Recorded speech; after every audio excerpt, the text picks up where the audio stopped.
Excuse me. I'm going to call this meeting of the Bridgewater Town Council to order. The time is now 7:01 p.m. Please join me and rise for the Pledge of Allegiance. I pledge allegiance to the flag of the United States of America and to the republic for which it stands, one nation, under God, indivisible, with liberty and justice for all.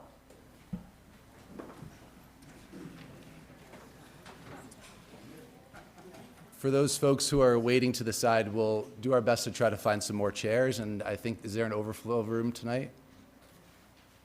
Or we'll do our best to grab some additional chairs for you folks so you could grab a seat here. Tonight's Town Council meeting is being streamed live via YouTube. Please go to the Town of Bridgewater Facebook page for the link.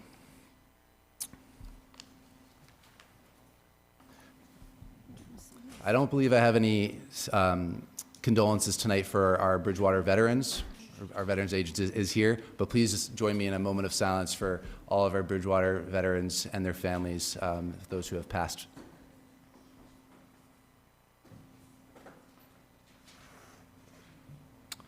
Thank you.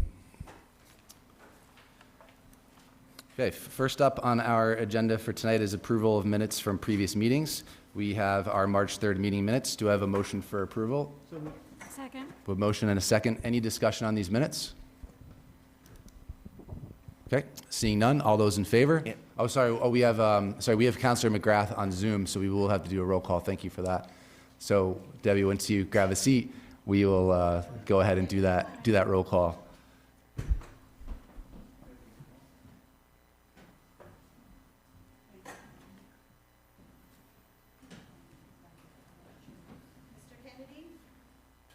Yes. Mr. Loretti? Yes. Dr. Perry? Yes. Mr. Murphy? Yes. Ms. Hunt? Yes. And Mr. Lindy? Yes. And Ms. McGrath? Yes. 8 in favor, 0 opposed. Thank you.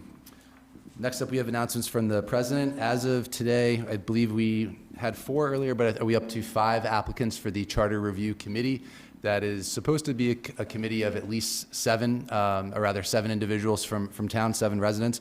So if you are interested in that committee, please apply. You could send your resume and your letter of interest to our town council clerk, Debbie Ward, and we will have those for consideration at some point later on this year. Like I said, we do have 5 at the moment. The original deadline did pass, but we are going to extend that, as I mentioned in our last meeting. We're going to extend that to March 31st because we definitely desire to have 7 individuals on that committee. So please go ahead and apply for that position. It is very, very important. We do it every 6 years, and we do take up those charter recommendations. It previously has been a slow process, but we are doing in my opinion, a great job in our Rules and Procedure Committee of resurrecting some charter amendments which were previously suggested to bring to the council and then to the state and then eventually to you, the voters, for your approval. And you will see, not on tonight, but on our next agenda, some items which were brought from the last charter committee, which was, again, 6 years ago. So those charter recommendations were not necessarily from this council, that was from previous councils about 4, 5, and even 6 years ago. So just a little bit of a note about that and how that works. So a couple things from our town clerk. You may request a mail-in ballot. Those ballots will be available soon.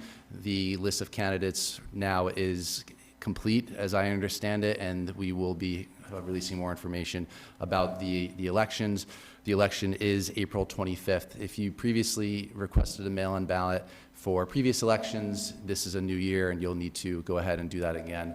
Absentee voting will be available with at the town clerk's office in April as well. So those dates will later be confirmed, but please be on the lookout for that. And please, of course, participate in our elections, which are very, very important. Our former town clerk can attest to all the work that goes into that. And That is all that I have for announcements. I also just wanted to recognize everybody who is here tonight. I know that a lot of you were here a week ago, and on the behalf of the council, I want to apologize for our technical difficulties that we had a week ago, and we do appreciate everybody coming back out. We actually have even a bigger crowd tonight, so I look forward to your participation during citizen comment and of course, at the end of the meeting as well. So we'll now move on. We do not have any proclamations. We will start with citizen open forum. Due to Massachusetts open meeting law requirements, discussions will not take place during public comment periods. If appropriate, responses to questions and concerns will be given by the town manager at a future town council meeting. Anyone may come up at this time and speak for up to 3 minutes. Please state your name and address for the record.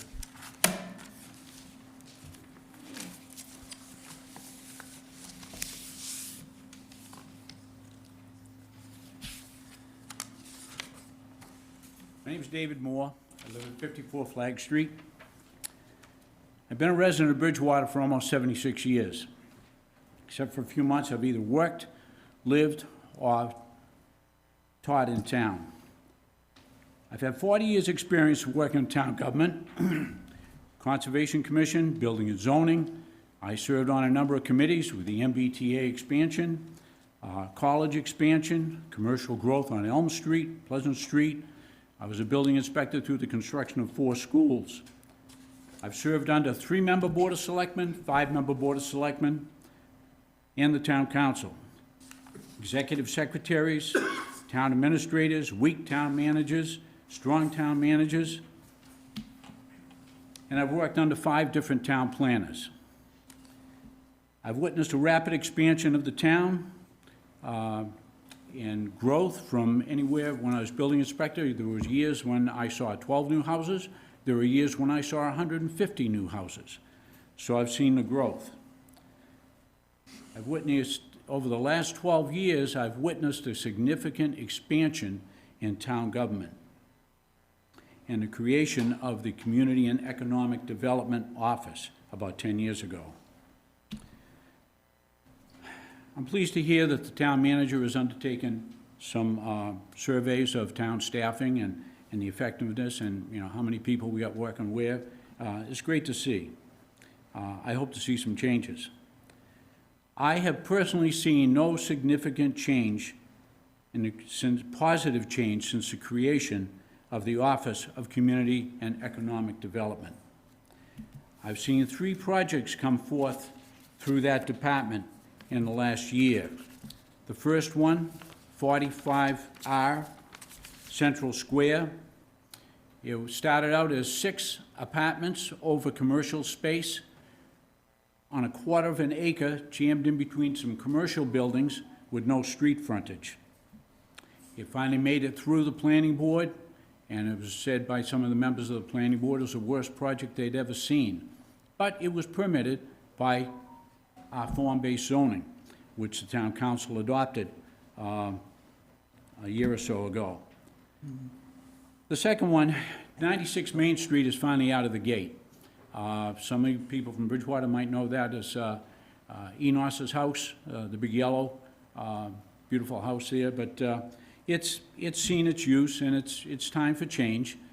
And a gentleman has come in, he went through CED, and he came up with 14 townhouses on 8/10 of an acre. It's been rejected. Preliminary discussions with the planning board, it was rejected because they didn't have enough room for drainage, snow removal, turning fire trucks around and so forth. So I'm told he's cut it down to 12. I haven't seen the plans to look over. And while I'm chairman of the Historical Commission, and I love old stuff, I always like to see something new. I've attended all the traffic meetings in the center of town because I see it's like watching Ned Sullivan and the magician pulling a rabbit out of his hat. Because I have no concept of how we can solve the problem in the center of town. It's been this way for 100 years since they brought streetcars in 1897, and I'm really looking forward to a reasonable solution. You know, I'm wide open to it, but I haven't seen it. And I thought I had seen everything until I saw a 71-unit subdivision apartment complex on 80 Broad Street, a permit being issued with no water, without a water study impact report. My opinion, it's unbelievable, and for that reason, I ask that the town council zero fund the Department of CED or the town manager to suggest the director find another place to work.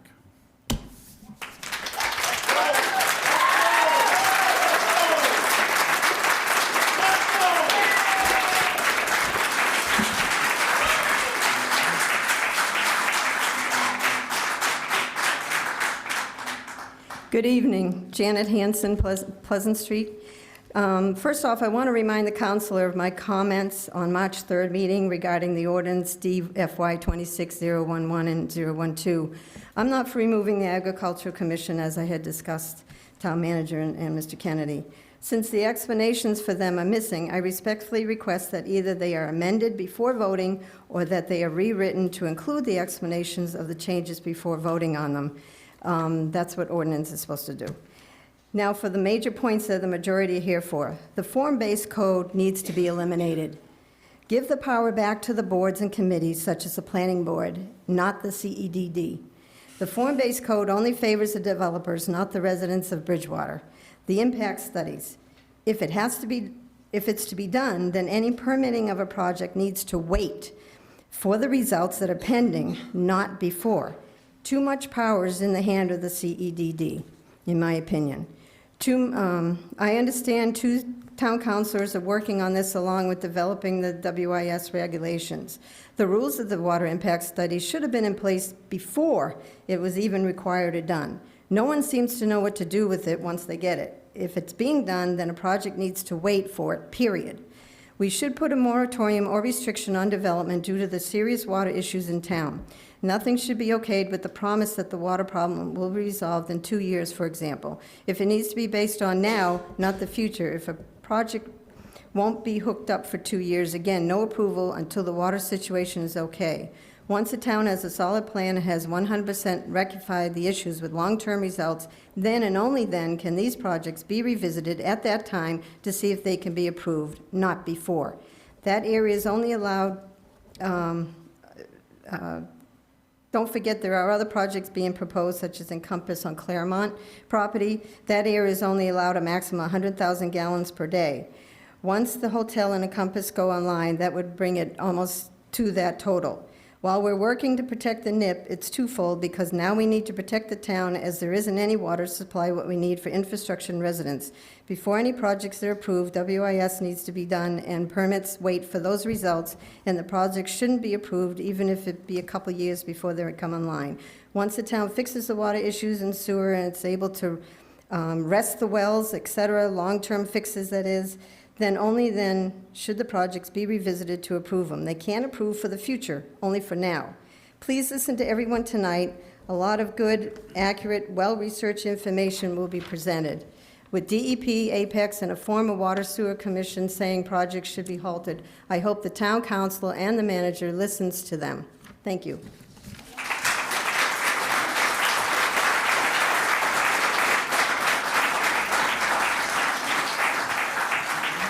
My name is Thomas Shea. I live at 5 Tommy Inn Terrace, Bridgewater.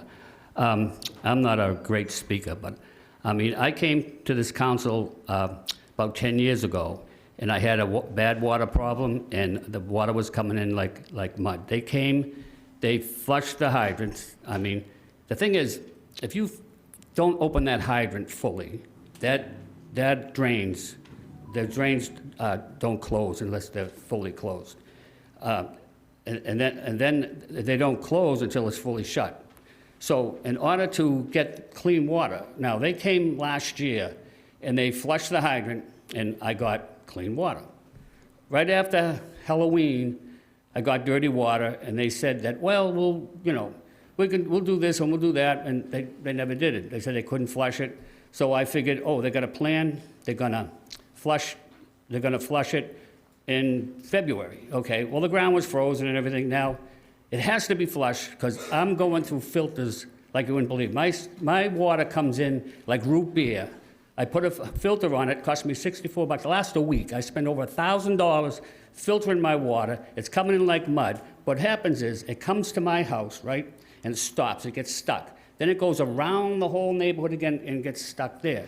So I went down to the water department. They told me, okay, hook it up to, we'll hook up to your meter and we'll run the water for a while, and that way we'll clear it. Well, it cleared it for about an hour, and then an hour later I had to put filters on it, and what happens is I put the filters on it, and the filters, they work pretty good. It's clean for about a week. Then all the pressure starts going down, going down, going down. Today I put another filter on it because it was coming out like dirty. So I said, well, I'll put a filter on it, and then I put the filter on it, and it comes out good. So I'm good for a week, but I'm spending $64 every time I put a filter on it. They said they'd flush the hydrants in end of February. They gotta flush the hydrant. If they flush the hydrants, they must. There's 2 hydrants. I know where one is. I went out there, I was talking to the kid one day, he's flushing the hydrant. I said, you gotta open it all the way. Well, we only can do it a little bit, in water reserve. But if they have people in town who have rights to water, they can get millions of gallons out. We can't flush the hydrant. I mean, I can't wait 2 years. I need to have my hydrants clean. I got a handicapped wife. She had a hip replacement, and we're getting up in age and everything like that. I've had this problem for 10 years. I don't care if the water's dirty. I just want to see it clean. I haven't drank the water in this town in over 13, 14 years. I get bottled water. I don't drink it at all. I can't wait 2 years. I love where I live. I'm not going to want to move, but I got to get that water clean. I mean, I just don't want to see it. I mean, if it can be dirty, but as long as it's clean, I'll live with that. But when it comes out like root beer, and sometimes I think there's parasites in that water. So it means you got to come down to where I live and flush those 2 hydrants. If you can take care of people, other places who have rights to have 1 million gallons taken out, but we're going to have to eat mud. I don't get that. I came here 10 years ago, and I came as like I wasn't adversarial. I figured we're a team, we'll all work together. But obviously, it just got pushed to the side, and no one cared. They wanted to build houses and do everything. I can't wait 2 years. That's all I got to say. Okay.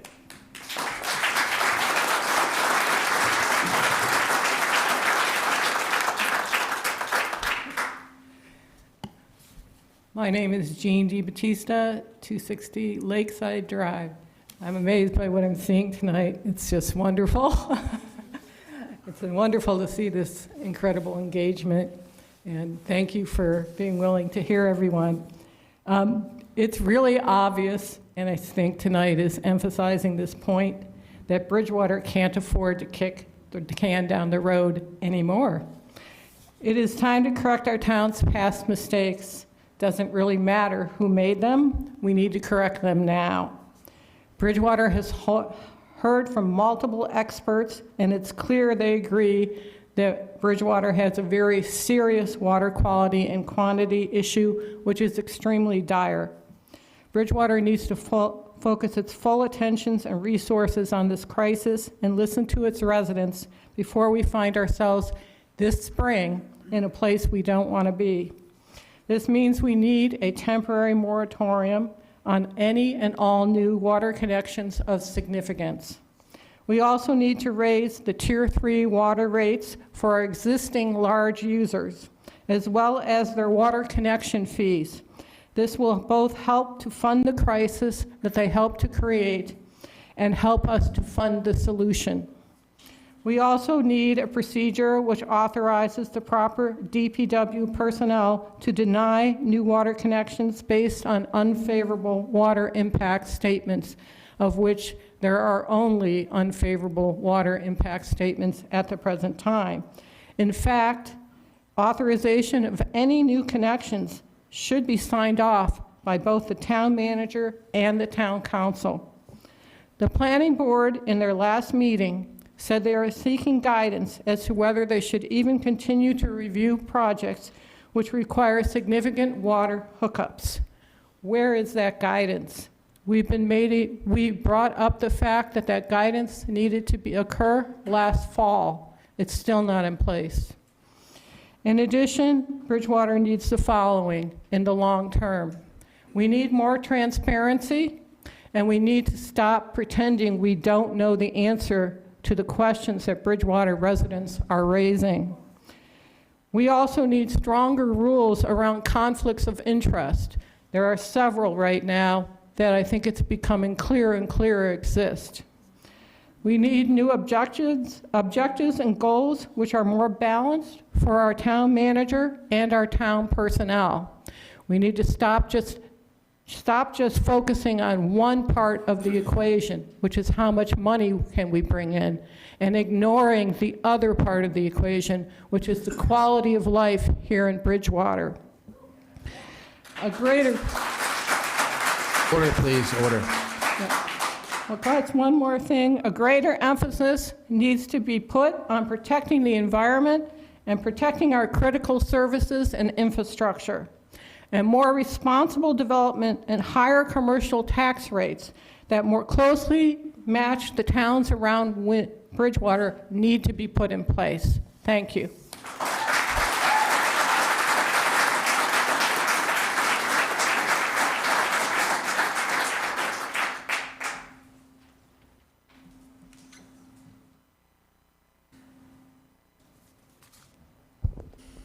Good evening. Pat Neary, Lakeside Drive. I have a couple of items I'd like to speak about tonight, and I'd also like to thank you for your service. I know these are very trying times for us as well as you. You are going to be talking about the dog ordinance a little bit later, and I wanted to bring up the chaining or tethering dogs regulation, and our regulation reads, "No person owning or keeping a dog shall chain or tether a dog to a stationary object, including but not limited to structure, doghouse, pole, tree, for longer than 24 consecutive hours." I know that our state regulation reads, "No person shall chain or tether a dog for longer than 5 hours in a 24-hour period." I think there has been a regulation omission, and you left out part of the regulation that exists. And I think we really have to take a look at that. No dog should be tethered for 24 hours.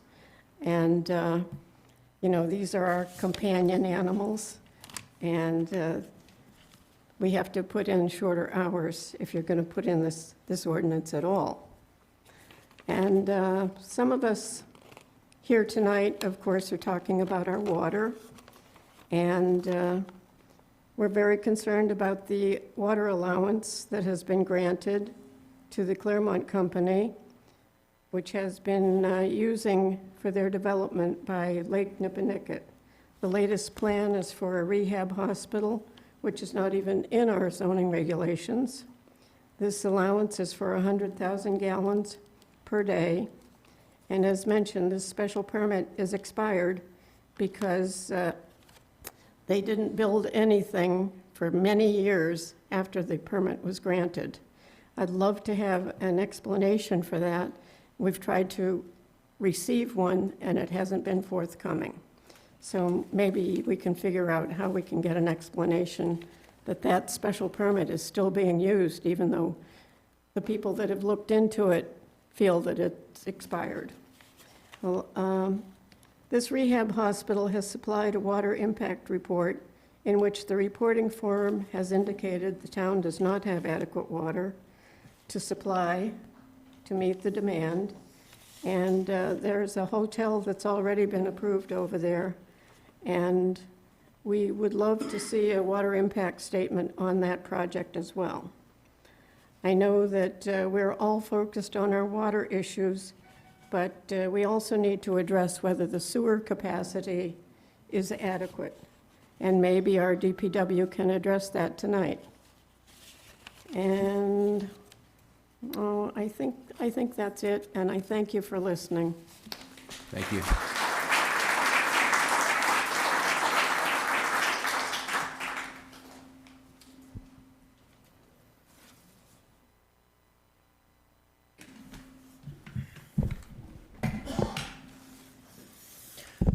Mr. President, members of the council, residents in attendance, good evening. MJ Spagone, 5 Lakeshore Center, Unit 1128, acting in capacity as Chairwoman of the Finance Committee. The Finance Committee last night at their meeting asked me to convey to you a message based on the issue that would be coming to you probably next week relative to a stipend for members of the Town Council. I have forwarded a copy of it to you, Mr. President, and it is in the record. However, I wish to read that for the public in attendance. Dear Mr. President and members of the Town Council, at the Finance Committee's meeting this evening, the membership engaged in a discussion of a potential charter change being floated by the Town Council, a monetary stipend. This correspondence shall serve as the unanimous opinion of the committee on this matter. Please be advised the committee lodges a shared, deep opposition to the proposed charter change for a multitude of reasons. Creates further financial strain on the budget. The committee expresses serious concerns with any monetary compensation for the Town Council. While monetary compensation is small by comparison to the overall budget, seeking compensation still creates a financial strain on the same.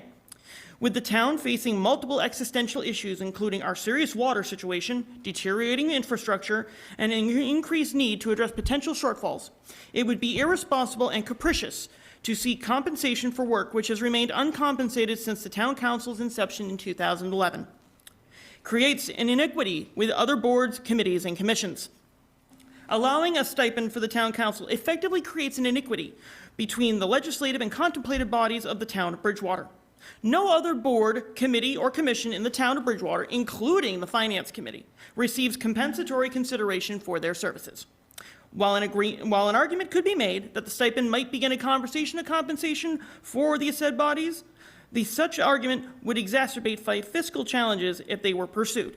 Avoiding iniquity in this regard is more prudent and fiscally responsible course of action. Timing of the proposal. While the Finance Committee recognizes that this proposal is part of a package of charter changes vetted by the General Court over the last few years, the Finance Committee questions whether this is even the right time to put such a proposal to a vote. The committee recognizes the Town Council will have discussion and deliberations, but such should be taken into account that the town's current state of affairs are prohibitive to enactment. It is neither the time nor the place to put such a measure before the public where there are more significant and pressing matters before us. Why would the Town Council believe this is a good idea now? The Finance Committee grappled with the idea of the stipend and asks you directly, why even propose a stipend? With everything currently at issue, what is the Town Council's exact reason for seeking monetary compensation now? What is the end goal of the stipend, and what benefit does such a payment give to the taxpayers? Is this a good use of the Town Council's time, and by extension, that of our shared constituency? The Finance Committee would contend, and therefore state, if the Town Council believes this proposal has merit, they be explicit in their reasoning to the public as to the value added by the proposal. From a purely financial perspective, the Finance Committee sees no intrinsic value to spending funds for such compensation. With all of the above presented, the Finance Committee formally asks that the Town Council not consider further action on the matter and to remove it entirely from consideration. The Finance Committee further prays the Town Council will hear our concerns and take our advice in the best financial interests of the town of Bridgewater and her residents. We must be prudent, pragmatic, and most of all, responsible. To do otherwise is to disregard the public desire for fiscal restraint during an incredibly challenging and financial period. And I will end with this, Mr. President. I do have another item that I will share at the end of this meeting based upon the memo that was given to me to share with you from last week, and it will be recorded in the record. So should you have any questions, please feel free to ask me at your leisure. Thank you, Mr. President.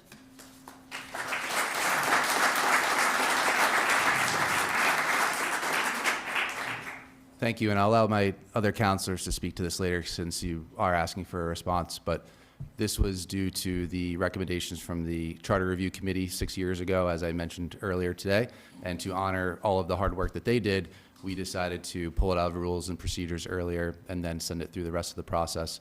This wasn't something that this council brought forward, but it is something that we're considering to putting to a vote to the voters of Bridgewater, because we do maybe think that that is worth considering, and we'll deliberate on that further. But I do want to just make that point of clarification. If my counselors later want to comment on that, I'm sure they would love to make a comment on that. So I'm just speaking for myself. Please, Dr. Hunt. Thank you. Carlton Hunt, 80 Austin Street.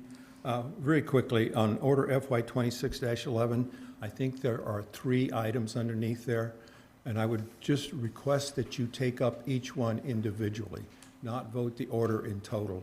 The reason is, as CPC Vice Chair, we have had a committee, a trust that was supposed to be assigned to that committee, represented to our committee, in order to work on housing issues. Because that trust is non-functional, we're always working to make sure we have quorum.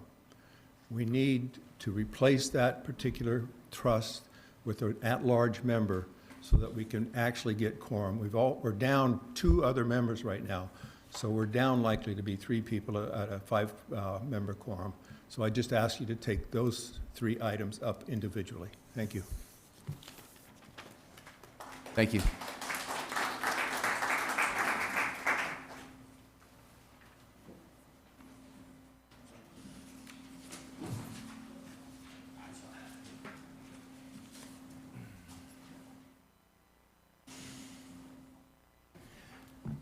Good evening, Mr. President. Joel Thomas, 25 Alverona Road. I just wanted to take a minute. I wanted to thank Greg Martin and the Veterans Council. They, after the last storm, it was in the middle of the storm, I actually had the chairman of the Veterans Council was asked me if I'd go help him shovel out down there and everything, and I was very enjoyed. I think we all had a great time down there. But give a round of applause. Greg kept working when there's not mistakes.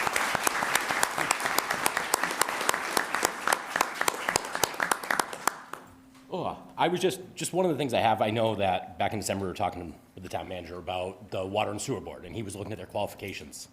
Well, and it comes back to few weeks ago now, we were talking about the difference between shall and should with the legal counsel.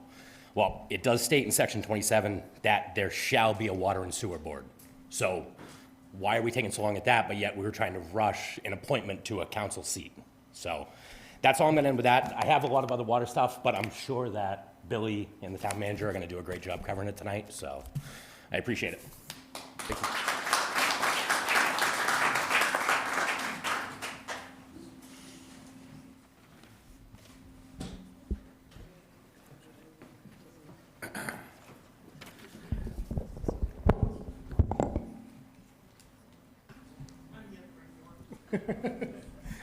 That's all right. Curse my All height. right. Thank you so much. Timothy Trocchio, 16 Cassidy Place. I'm here to listen and learn. I'm here to advocate for the residents of Bridgewater, my wife, and my future child. Someone on this council the other day was commenting on Facebook, and they said, "We need a plan, not platitudes." The voters are paying attention, and to dismiss their concerns and to say you have a plan when we see nothing, we hear nothing, and we experience nothing is sort of ignorant at best. I have one for you. The voters can see this. This is something I learned when I was in Afghanistan. Perception is reality. The voters see that there's an attempt to try to hook friends up. Regardless of what you say and how you say it, that is the perception, and that is our reality here as voters in Bridgewater. Leadership is much more than calculations and numbers on a spreadsheet and cold calculations. It's listening, it's acknowledging, and getting buy-in. We as voters are losing faith and confidence with the current vision and direction of Bridgewater and where it's being led. We want change. We live in the wealthiest country in human history, yet our children attend inadequate schools and our infrastructure crumbles. With proper leadership, we can have a community where our children's needs are met and our infrastructure works. To everyone who has reached out to me and to the residents at home, I am grateful to you for the conversations we have had. I hear you, I see you, and I am here. We deserve a plan, a real plan. We deserve an explanation as to what we are seeing with our own eyes. I am here to be part of the solution. We need collaboration from everyone. The way I see it is that we should not be building irresponsible projects until we really figure out what is going on and how that adds to the strain it will place on our pipes. I also see that our town needs to invest in a real grant program, like our neighbors in Middleborough, to compete for 21st century solutions. We need to bring outside money in and not burden our taxpayers. We must begin to tip the scales to favor residents' needs over big business development. We are the ones who live here. We don't want to lose the identity of Bridgewater, our home. Thank you.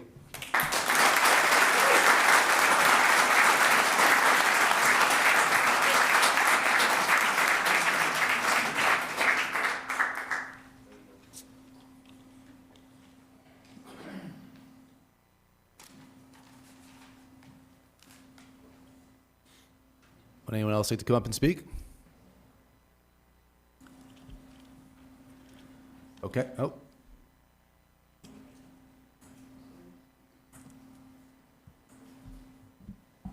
Grace Lawson, Flagstone Place. I have to apologize, I've been here for 30 years and I haven't really been involved in the political aspect, too many other things going on. Last week was my first week to come here and I thought my head was going to explode. Hearing all of these things that are kind of a quiet, unspoken information that doesn't get out, and I'm beside myself about this town council. So you passed the notes from the last meeting, but we don't see them. I'm told we can go online.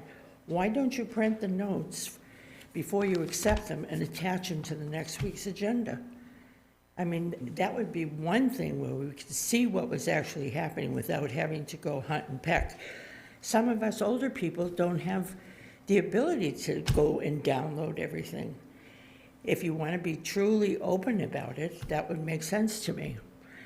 I've been watching you, and very few of you have been taking notes, or just for short periods of time. So even though we come up and we give information or we tell you about our concerns, we never get any answers. I know you're restricted by the town council's rules, but that doesn't mean that you don't have to answer for these things.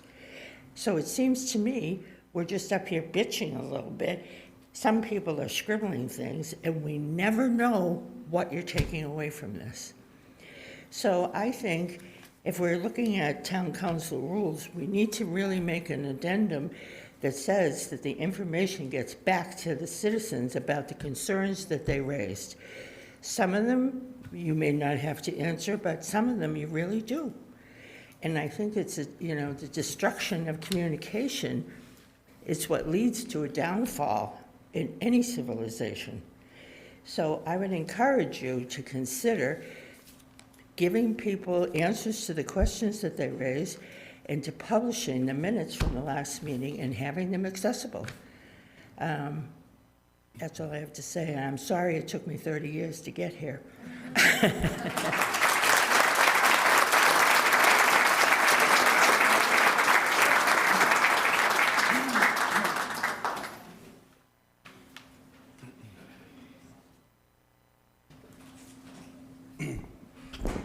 Steph D'Amelia, Harvest Lane, Bridgewater. I just have a couple of questions that have been asked several times and no answers have been given. On December 11th of 2025, we had a water emergency mandate from the DEP indicating that we are in this because of contaminated water source and lack of quantity. On 12/22 of 2025, there was a sign-off for a permit for major development. On 12/23, there was a meeting right here in this building with the town manager, and a question was asked, how is the water impact report study coming along for this major project on Broad Street? The answer was given. It's in the process of being worked on. That's after, one day after, the water checkoff for a major project was signed off on during a water emergency. And then on December 31st, same thing. Sewer sign-off without any water impact report. The water impact report was given to Bridgewater on the Broad Street project in February.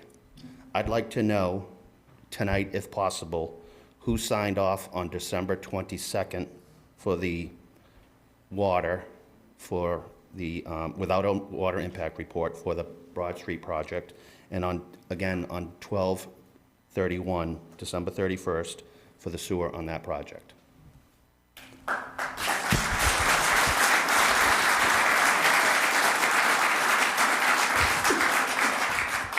One last thing. I am a resident of Bridgewater and have been for 55 years. I want to thank Mr. Moore for standing up here. That was very courageous of him, and not only for what he said tonight, but for everything he's done for this town for 70-something years.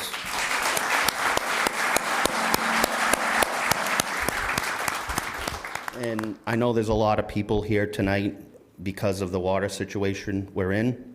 I highly encourage you to come to this podium, one at a time, just say your name, street, and say, "I am concerned," and then you'll see how many people are here because of this situation. Thank you.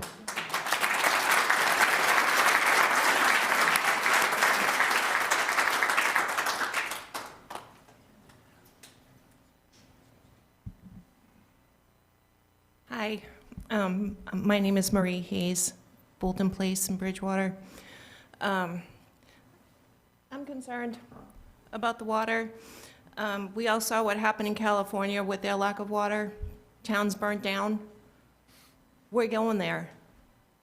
Well, you guys won't have a job anymore if this happens. If we run out of water, how is the fire department supposed to put them out with no water? You really need to think about it and come up with solutions, whether we need to dig bigger wells, deeper, or come up with some other kind of sourcing. I know, I looked up how they do it in foreign countries where they have lack of water, they make their own water.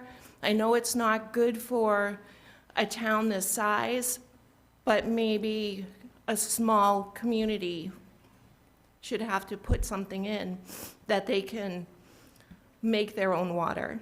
There are companies that do that. I don't know if you ever looked into it, but you need to come up with out-of-the-box solutions because you're not coming up with anything. 2 years down the road, 3 years down the road, it needs to happen sooner than that. Or we might not have a town if we end up with a forest fire. That's it. Thank you.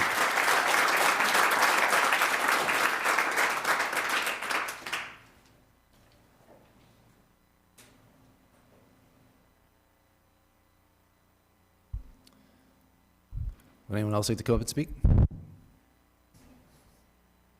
Eric Christensen, 214 South Drive. Steph wanted me to say something. I'm concerned about the water as well. So, thank you. Thank you.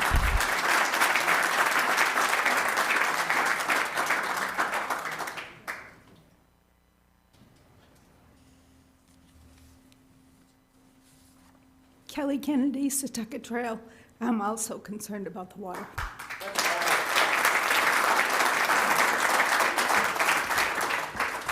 Thank you, everybody. 65 Fox Hill Drive, Jeannie Duggan. I'm very concerned about the water. Thank you.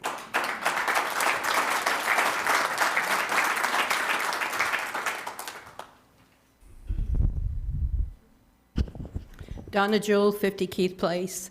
I'm extremely concerned about the water, and I'm extremely concerned that this is continuing to go on unaddressed. I know that we can't get answers to everything that we ask at a town council meeting unless the answer is known. And tonight I would like to know what the pre-approved projects that we keep hearing about are specifically. We keep hearing that there wouldn't be permits issued for anything that wasn't already pre-approved. I don't know what those are. I would like to know specifically what those are and what their combined water usage would be. I also know that we focus a lot on the quality of the water. I'm very concerned about that, but probably more so concerned about safety. Should we not have water from Middleborough after April 11th or so? And We don't have an alternate supply. How are we going to put out a fire? Maybe our public safety officials could answer that. That's a serious, serious concern. Thank you.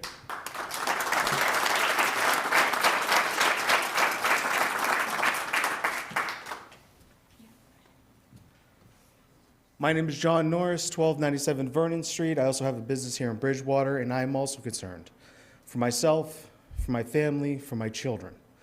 Also concerned for all the citizens here and their children. I'm running for state representative. I'm doing so because the last time that Maura Healey came to town, she was unaware that we had a water problem. One of the many issues that you, as a town council, will face is that we don't have very adequate, aggressive voice up at state. We don't have that squeaky wheel that knocks on doors every day. I promise you, if I'm elected, I will not just be that squeaky wheel, I will be the most annoying person up on the hill until Bridgewater gets more funding, 0% APR financing, as well as additional assistance in the creation of the water system that we need to replace. You have the unenviable job of fixing problems that are a decade plus in the making. I know that you as individuals have stepped up into a position that has no pay, at least until you try to vote on it. But a position that has no pay, I sat in that seat myself over a decade ago, and we were still talking about the water then.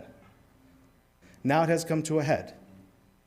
I know that you individuals who are on this council, as well as the new town manager, are doing everything you can to fix this. But please listen to the concerns of the citizens. They are real, they are genuine, and they need to be answered. So when Mr. D'Amelia came up here and asked for the name of the person who signed on a document, I think it's only fair that the citizens get to hear who signed that. Thank you.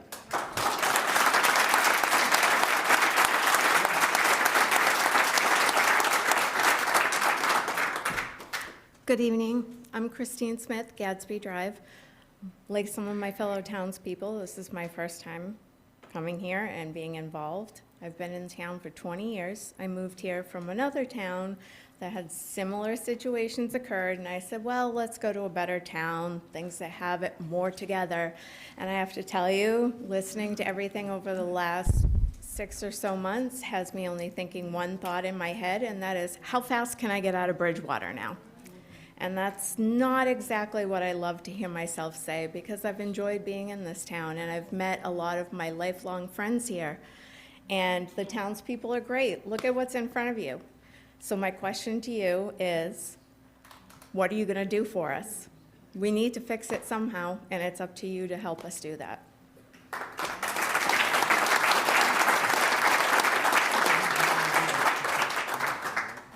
Good evening. My name is Rosemary Doherty. I live at 161 South Street.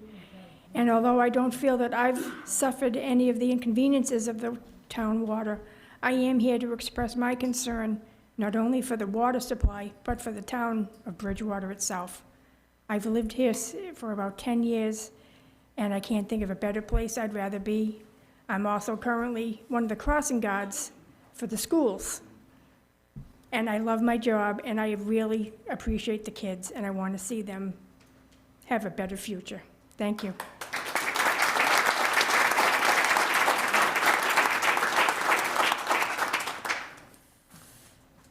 Hello, my name is Katie Macmillan. I just moved here in December, and of course, I am very young. This is my first meeting that I'm attending, so hello. But I've been engaged on social media, obviously, with what is going on in this town. There's been a lot going on. I don't think a lot of people here know what's going on. I never did before I moved here. If I knew what was going on with the water situation, I would have never moved here. And I live on Plymouth Street, it's near the college. I went to Bridgewater State, graduated from Bridgewater State in 2021. The thing that is also going on with the water is also the sewer plant. When I was commuting to Bridgewater, I noticed this faint smell from the sewer plant, but as I moved here, I walk out of my room and I smell it in my apartment, and I walk outside and I gag. This is an every morning occurrence. I want to be able to open my window and let in the fresh air, and it is putrid. and it is something that needs to be discussed, needs to be looked at. It can't be healthy to breathe in. Don't know what's going on there. I don't have a lot of information of what it even is. I just know it's a sewer plant that I heard is being poorly managed or poorly taken care of. My family is huge in politics. I hate politics. And for me to come up here and say something tonight really should tell you guys that something is going on in this town and is wrong, and you need to listen to the citizens tonight, especially those like me who do not do this whatsoever and want to stay as far away as politics as possible. So thank you, and yep, that's all. Thank you.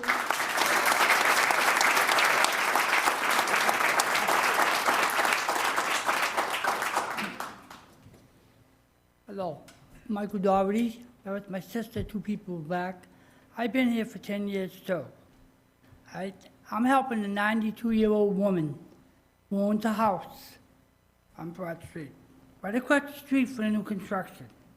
She's very concerned about her water bill, and she's concerned. I'm concerned about it. We should all be concerned about water, because our body is made up 90% water. We need that to survive. So before you even issue permits for any kind of construction, the water thing should be the number one thing you guys should concern yourselves with. And same with the residents. We all have a right to speak about this, and we should have had the right to speak about the permit being issued for this. Thank you. Thank you.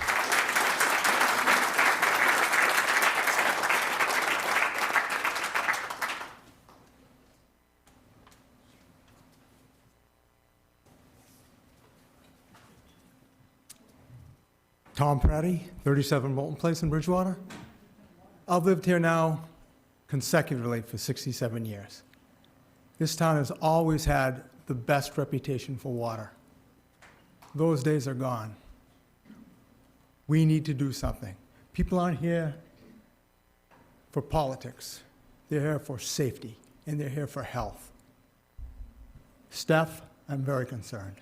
Thank you.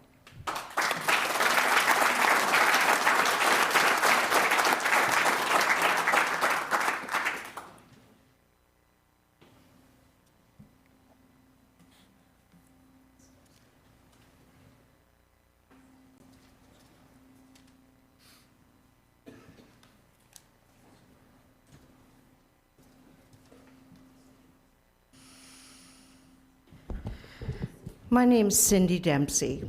I live at 80 Comfort Street in Bridgewater. I see some old and familiar faces. I've lived here, well, I'm 71. I've lived here pretty much my entire life. My family, on the other hand, purchased the property that we own, my husband and I, probably in 1906. So my family's been here a day or two. And it's true what Tom said about the water when we were young. The town, well, half the name is water, Bridgewater. So we did have good water.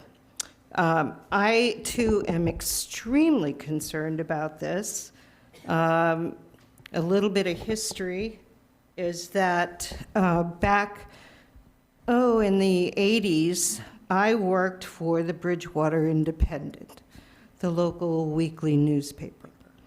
This is one of the problems which you can't address, but which social media and some of the people here are gathering information and putting it together, but it's not cohesive in the way that a news reporter or an investigative reporter, even on such a local level as a town weekly, would do. So I think one of your big problems, other than water and the real safety of our water is communication. There's no comprehensive, cohesive communication. It's incredibly confusing for people who are not politicians or not involved in the day-to-day government of knowing what this code and that code are. But the word needs to get out in a clear way so that people understand. That will make your job, I would think, better. And it would allow people to understand what's going on. People are confused. People are angry. People who have been here only a few years want to leave. That's not good. I mean, there's so many dimensions to this problem. I worked for a few years at the high school. What are the kids drinking? What are they getting for water? I mean, that's a problem. I don't want my grandchildren who come to visit me to drink the water. Even though we have, and have had for many years, a water filter that is, it doesn't get rid of PFAS. This is a problem, and action needs to be taken. You've been voted in by the community to do that. What is your plan? It needs to be identified. Thank you.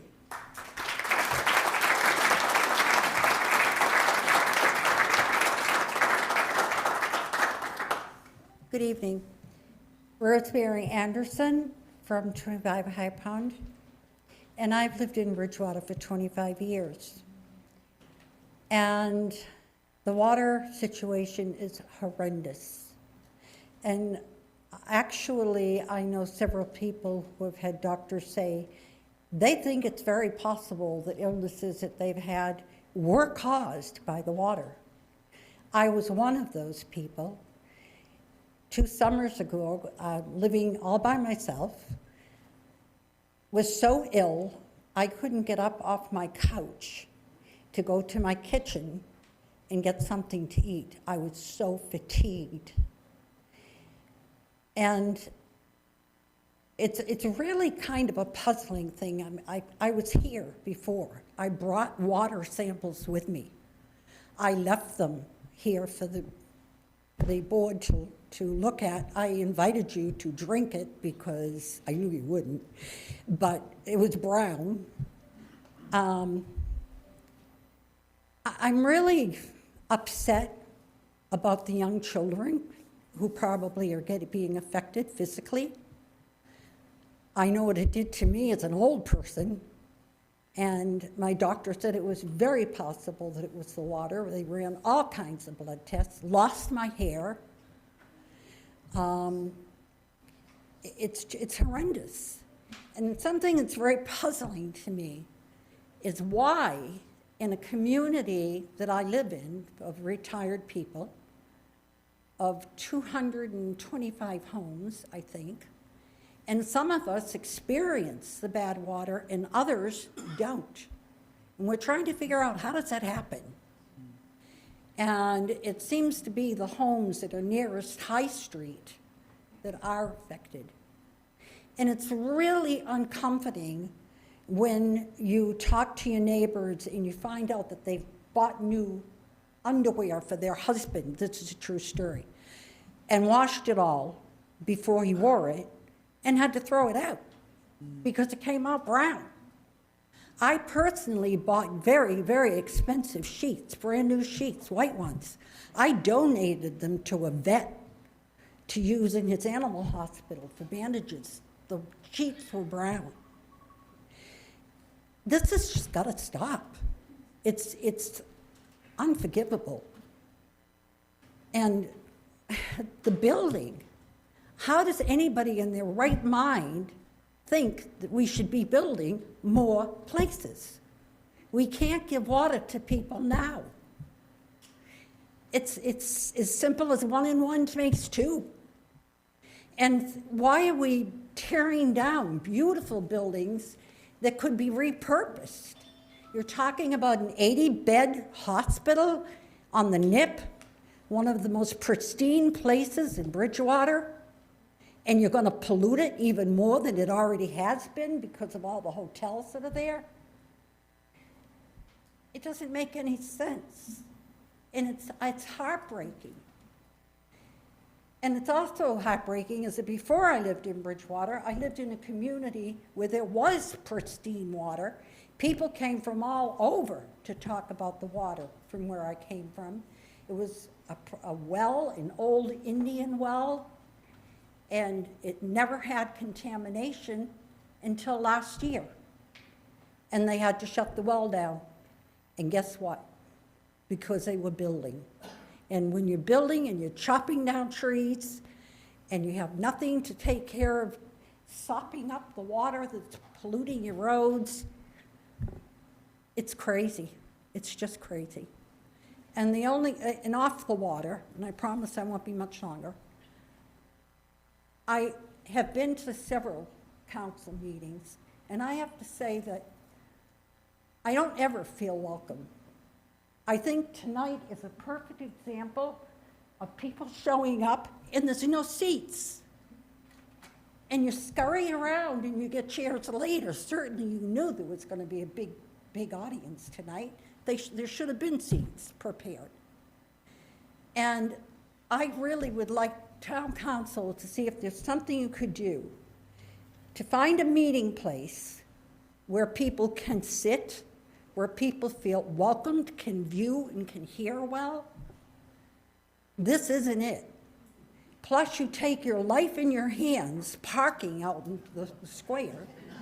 It's poorly lit. There's no police presence, and there should be on a town council night to help people cross the street safely. Something has got to change, and wow. I don't want to bore you anymore, and I appreciate your work.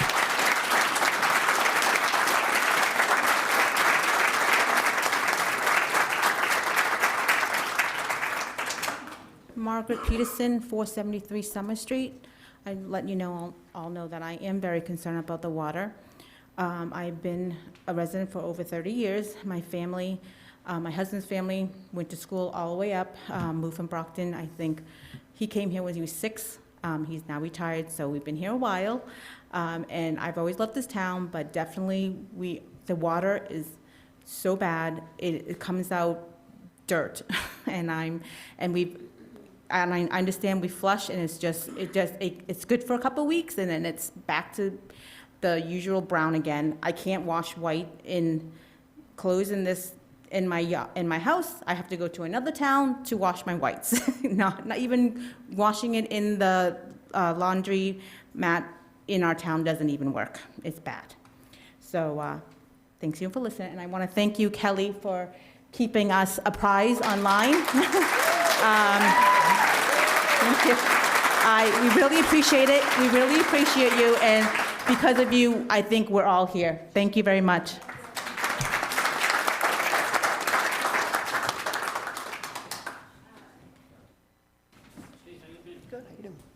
Hi, Kathleen Wynot, 20 Setauket Trail, Bridgewater. Steph, I'm concerned too. And quite frankly, I'm pissed off as well. Do the right thing and fix this. Thank you.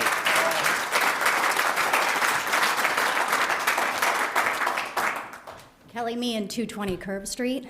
I started all this because my little daughter back there got very sick and she lost her hair too, just like the woman in the crowd.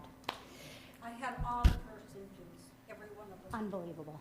Thank you all for coming. We need change. You guys have to listen. This has been going on for too long.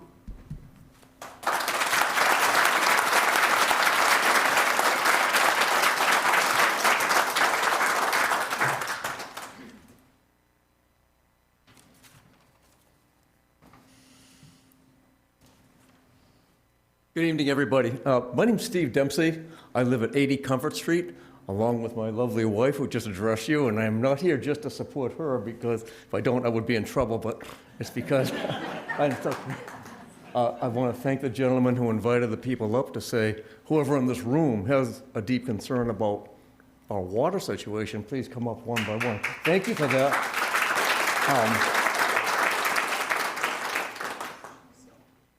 I don't believe there's a person in this room, and in that general statement, every one of the council members, there isn't a single person in this room who can deny a concern about water.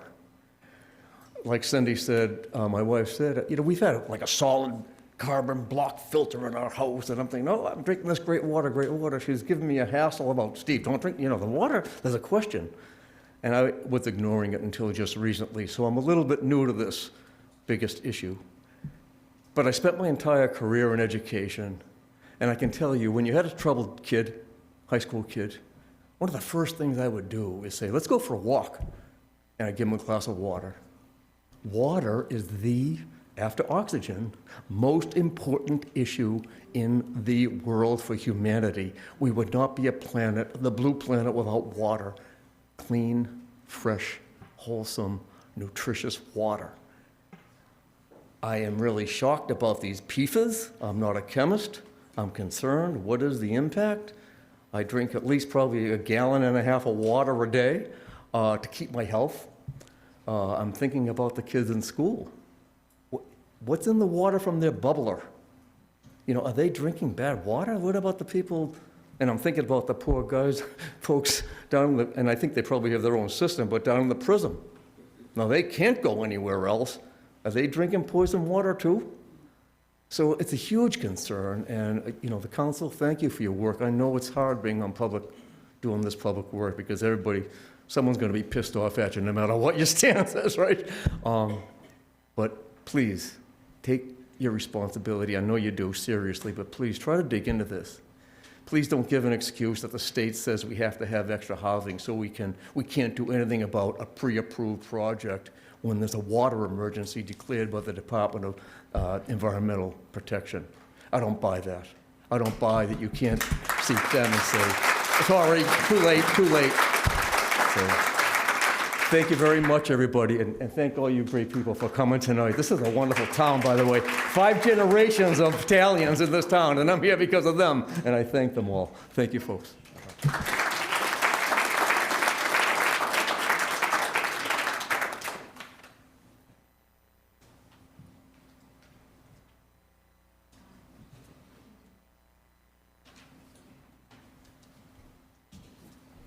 Hi, my name is Scott McDonald from 83 Pond Street. I grew up, my family has been here for 22 years. We were in the Badgers program. We love this. We love the town. We love the town. We're now contemplating leaving the town because of the water situation. We pay taxes just like everybody else here, and we want to consider a victory getting up in the morning and turning on the faucet and having clean water, as opposed to now having a victory driving down to a Blue Drop water station and getting 15 gallons of water because there was nobody else there in line. It's ridiculous. It's absolutely ridiculous. And I respect very little people in this town more than I do Steph. My wife and I, we're concerned. We're concerned. Fix it.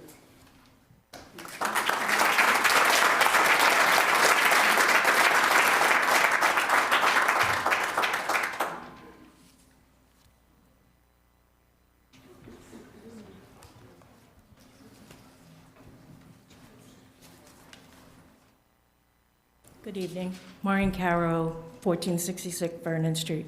I can't believe I'm getting up here. I wasn't planning on it, but I'm very concerned. I've lived here for 40 years and raised my family here.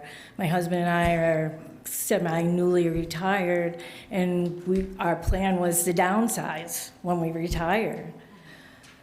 That's our money. That's our retirement, whatever happens, and we can't. Who's going to come by our house here? Who's going to come to Bridgewater now after December? So I am very concerned about that. But another thing that I kind of thought of was, has anyone approached the college? We have like a college in our town full of young minds enthusiastic, wanting to make their mark, do their thing. Has anyone thought about approaching the college and trying to get them involved with some new minds, new ideas and stuff? And it would benefit them if they came up with something that helped us. So that's all I wanted to say. Thank you.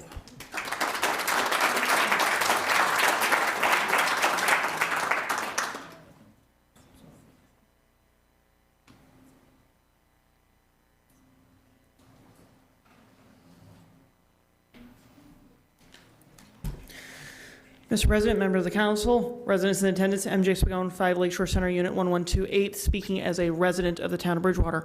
I share in the concerns of everyone here in this room and everyone that has expressed anger at how the water system has played out.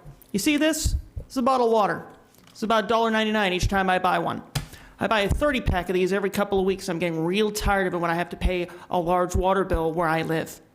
We need to find a way to fix this and get it done soon, because this is also environmentally hazardous, just like PFAS is, because when this stuff degrades, it becomes permanent chemicals in the ground.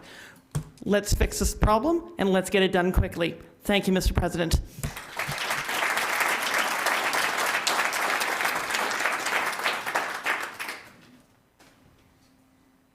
Hi, Lori Clifford, 65 Running River Road.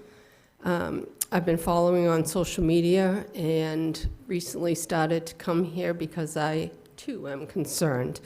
I pay taxes. I go get the Blue Drop water. I'm also researching getting a full house filter on my home, and it's upward of $10,000, and I can't wrap my head around that I'm paying taxes, go and get water someplace else, and to filter clean water in my house, I have to put out of pocket $10,000. So I, too, am concerned. Thank you.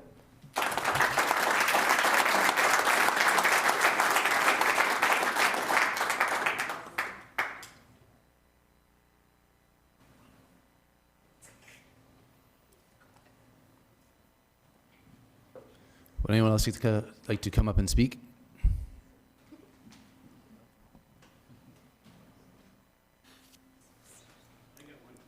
Sure.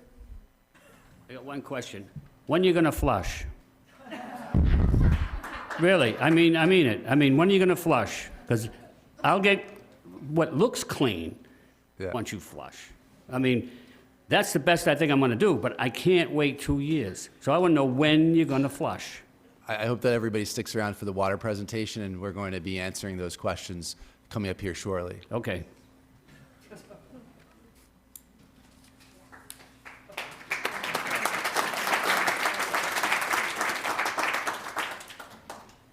That may be a great place to end. I don't know if anyone else would like to come up and speak.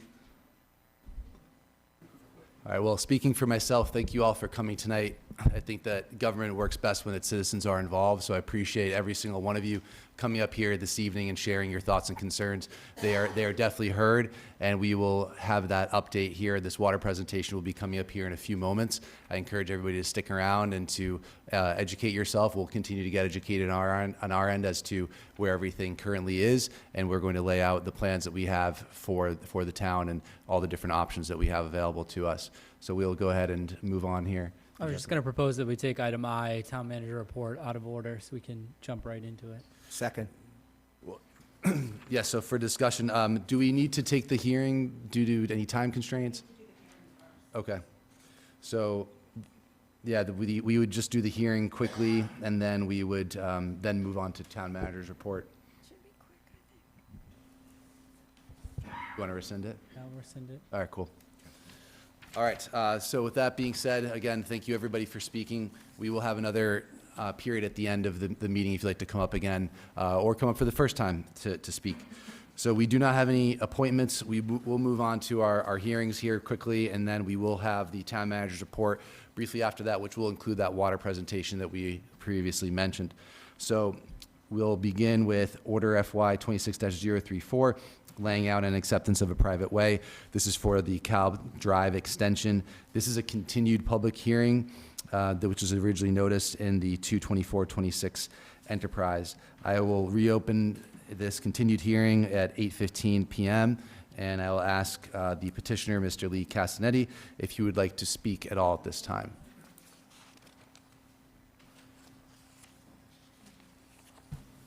Good evening. Thank you.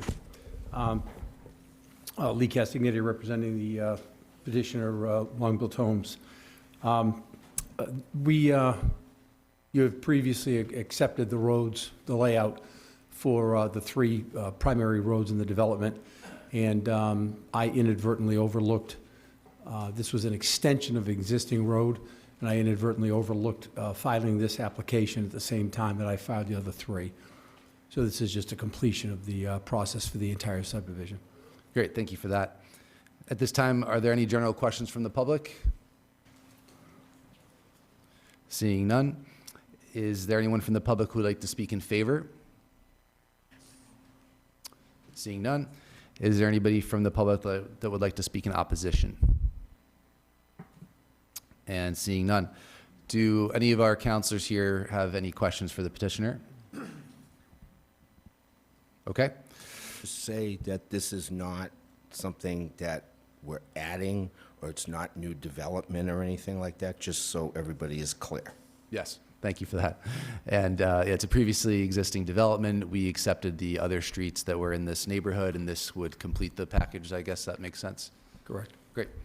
So at this time, if there are no further questions, I will close the public hearing here. It is 8:17 p.m., and I would entertain a motion to approve. So moved. Second. Motion made in a second. Any further discussion? Seeing none, we will go ahead and do a roll call vote because we have Councilor McGrath on Zoom. Mr. Lindy? Yes. Ms. Hunt? Yes. Mr. Murphy? Yes. Dr. Perry? Yes. Mr. Loretti? Yes. Ms. McGrath? Ms. Ellenberg? Yes. And Mr. Kennedy? Yes. 8 in favor, 0 opposed. Okay. Motion carries. Thank you. Thank you. You have a good evening. You too. We do not have any licensed transactions for this evening. We do not have any presentations under presentations. We do have the water presentation under town manager report. We will now move to the town manager's report, and I will kick it over to town manager Casanova Davis. Thank you, Council President. We're going to have a presentation from Mr. Martin for the Vietnam War Memorial Project.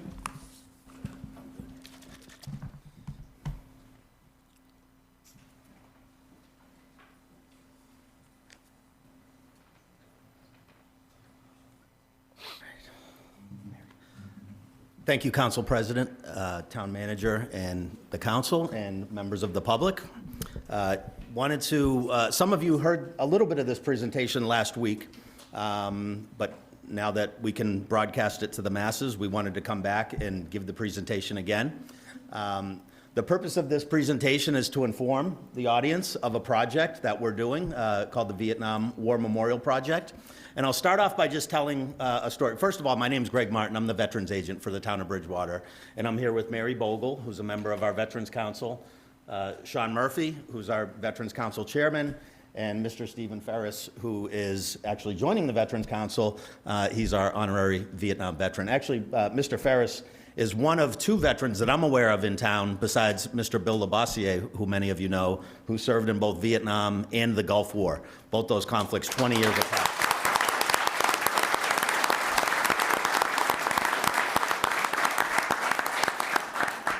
So let me just tell you a little backstory about this. When I took over as Veterans Agent 2 years ago, it was around this time of year. It was, leading up to Memorial Day. And the Veterans Council came to me and said, Greg, we need to order the wreaths for the memorials around town. I said, okay, how many wreaths? Where do they go? So, all right, we got 14 wreaths last year. The scouts put them out. They know where they go. I reached out to the scouts. I said, can you give me the list of memorial sites that we lay the wreaths around town? I got a list, and it said the bridge on High Street, the bridge on South Street, the bridge on Vernon Street, the memorial at Mount Prospect. Very nondescript. So I took the better part of a day, and I went around to every single one of these memorial sites, and the vast majority of them were in some state of disrepair. The World War II bridge had no sign. Some of the bridges had one sign. It was bent over. I get to the memorial at Mount Prospect, and as you can see in the photo, there's a wreath hanging on the memorial, and there's no plaque. And I said, what is this? and nobody knew. It took us 9 months to figure out that this was a Vietnam memorial. This was on social media. Many of you may have seen it on the Facebook residence page. I thought it was going to be a lot easier to find out, but needless to say, we got to the bottom of it after 9 months. Mr. Stefano D'Amelia had told me, hey, Greg, if you get to the bottom of this thing and find out that it has something to do with veterans, let me know. And I'll talk a little bit more about the work that Steph's helping us do with the memorial project. But before I jump ahead, I just want to give Mr. Ferris the opportunity to say a few words here as well. Steve Ferris, or Stephen, Brownfield Drive.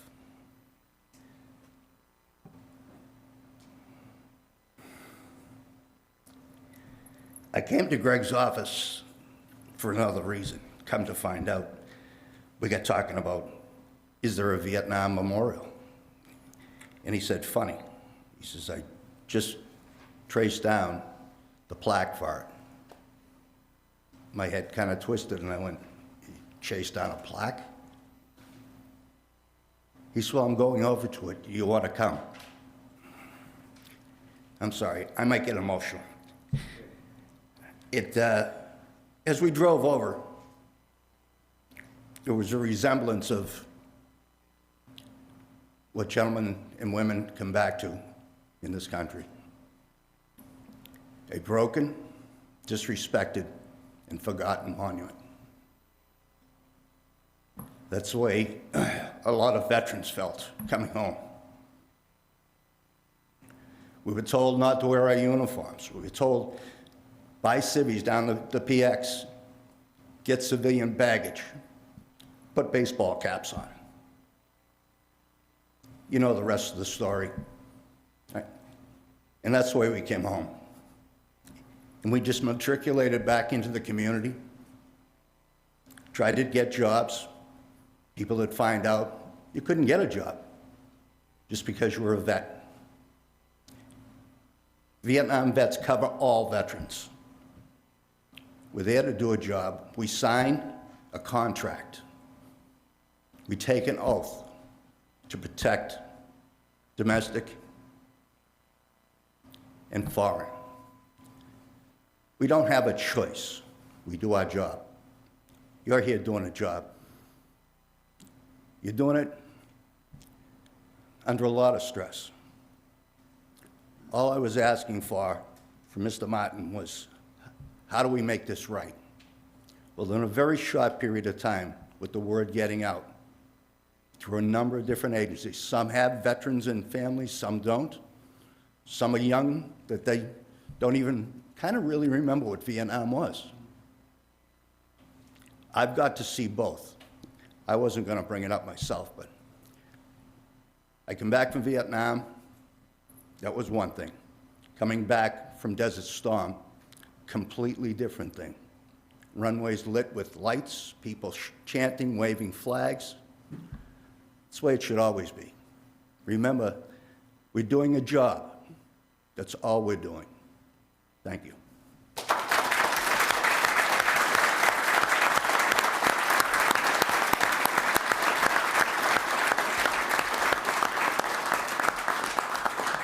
Thank you, Steve. Just for a little bit of context here, this is a demographic slide that shows, I know it might be a little bit difficult to read in the room, but that bar on the left represents all of the Vietnam veterans in town. You can see that it is far and above any of the other demographic of war periods. Over 600 Vietnam veterans living in the town of Bridgewater today. So just a little bit of the what, when, and where, and we've got some more comprehensive information on this in the form of some handouts. It's on social media. We're going to be plastering this all over the place, but we're going to be doing the rededication of the Bridgewater Raynham Memorial, and I'm going to show you what that's going to look like, and primarily there to honor our Vietnam veterans who are very well deserved. This is going to take place on Sunday, March 29th, which is National Vietnam Veteran War Memorials Day. And the time will be at 10 a.m. to 1 p.m. And again, on the more detailed flyer, it shows the sequence of events, and it will be at the Edward J. O'Donoghue Middle School. And I've got a map on the next slide. But I know this is going to be broadcasted and recorded. This QR code will actually take you to our Facebook event page, so feel free to scan that. If you're on social media, you can go there and register for the event. It's not necessary, but it just kind of creates a little bit more buzz around town if you are on social media.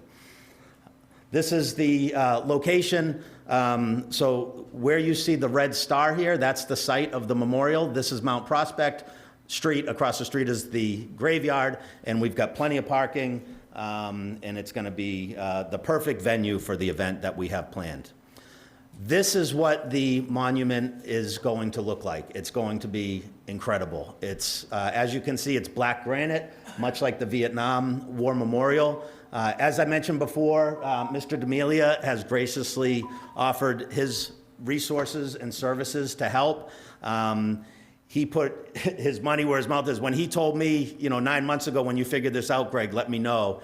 And he's out there on his skid steer already, 2 days after the snowstorm. I was dropping my daughter off at school, and he told me he was going to start on Monday, which was yesterday, and this was last Thursday or Wednesday, half a day. I'm in line. I see a skid steer moving snow around the monument, and sure enough, it's Steph out there. He was chomping at the bit to get going at the project. Every time I say thank you to him, he gets mad, and he says he's honored to do this, and I'm honored for him to be on the project. Graziano Concrete, local vendor, they're providing the concrete at no charge. And we'll talk, Sean Murphy's going to talk a little bit about the finances at the end. Barnacote Memorial out of Middleborough has done a fantastic job working together on the design, and I'll talk about what's going to go on the back as well. And then, of course, we've got some other generous sponsors, including private citizens. As far as the back goes, so the original plaque on the monument, which I didn't speak to it, but it was on the front page of the slide, the plaque on the right, that's the original plaque. We're preserving the original plaque of the monument. The original monument was just irreparable, so we really had to start over with this. But we're preserving the plaque. That's really what's important to us. We're going to preserve that. We're going to put the names of the fallen Vietnam veterans that were killed in Vietnam. But the added touch that we're going to do here, and we talked about this in the Veterans Council, and I think it's a great idea, the veterans who have succumbed subsequently to their service in Vietnam. In other words, veterans who died as a result of their exposure to Agent Orange. Bridgewater Rainham attendees will go on the wall. Bridgewater residents will go on the wall. So more to come on some of the logistics of that, but that is the intent for the back of the wall. And we're going to have 3, in addition to the 7 names of the Bridgewater residents who passed, in Vietnam, there's going to be 3 names of veterans that I've assisted and their surviving spouses who died as a result of their Vietnam service. So we're going to be honoring those family members who are still residents of this town on the day of the event. Okay, last slide. Demo and site prep started. As I said, the foundation will be poured by March 25th. The monument will be installed by March 27th, and then on March 29th, we're going to do the dedication. I won't get into the details of the day of the event. Just know that it starts at 10. The ceremony will start at 11, but we're going to have a social before that. And then it will continue after the event. So just take note of the date, take note of the time, and mark your calendars, please. We want to see as many people out there as we can. We can accommodate as many as show up. So we're not doing it at an inside venue. It's all outdoors. We're going to have tents. We're going to have everything there. So I would encourage you all to come on out. So with that, let me turn it over to Sean Murphy. He's going to talk about the finances. Hello, everyone. My name is Sean Murphy. The cost for the actual monument itself is $7,000, and that includes actually people doing a lot of stuff for free. Like we said, it would have been a lot more expensive had those people not put in, like Steph did put in its work and everything like that. So that's a deal at $7,000. So far, we've raised $7,500. I think actually we raised a little bit more than that right now. That was loud, sorry. Our primary goal was $7,000. Our stretch goal is $10,000. We have about 2,500 or 2,000 remaining to get there. I just want to point out that not one penny has come out of taxpayer funds. The town hasn't paid for any of this. We haven't asked for any of this. We had a Christmas party. Some of you went. Some of you remember this. We raised every dime for that. The town didn't put it in. We had veterans got to show up for free. Their family got free. All their kids got Christmas gifts for free. All the food was free. We raised all that money privately, just like we have here. What we're just asking from all of you is to show up. show up and show Reno, well, we call him Reno, you can't call him Reno. Mr. Ferris, you show Ferris, veterans like Mr. Ferris, your gratitude. We just ask you to show up. Thank you.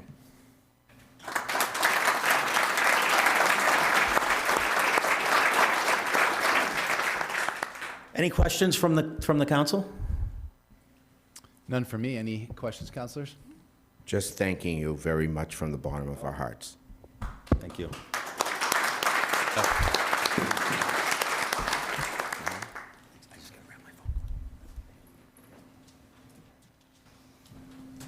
The next item on the agenda is regarding a DPW storm update, but I think unless the council has a question about that, I might defer that till the next council meeting. We were just highlighting what the snow and ice deficit was, and I also want to take the opportunity, to talk about the work that our team did, but I think we can address that at the next meeting, unless you guys have any questions. Any immediate questions?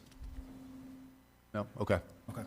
All right. So the next item, and I'm going to just give a brief sort of outline where we're at. I want you to have the presentation from Helen Gordon, who's a principal at Apex, who does a lot of the engineering work and consulting work that the town has utilized as part of the water projects that we've done. This team has been a part of the work that's established the water capital plan.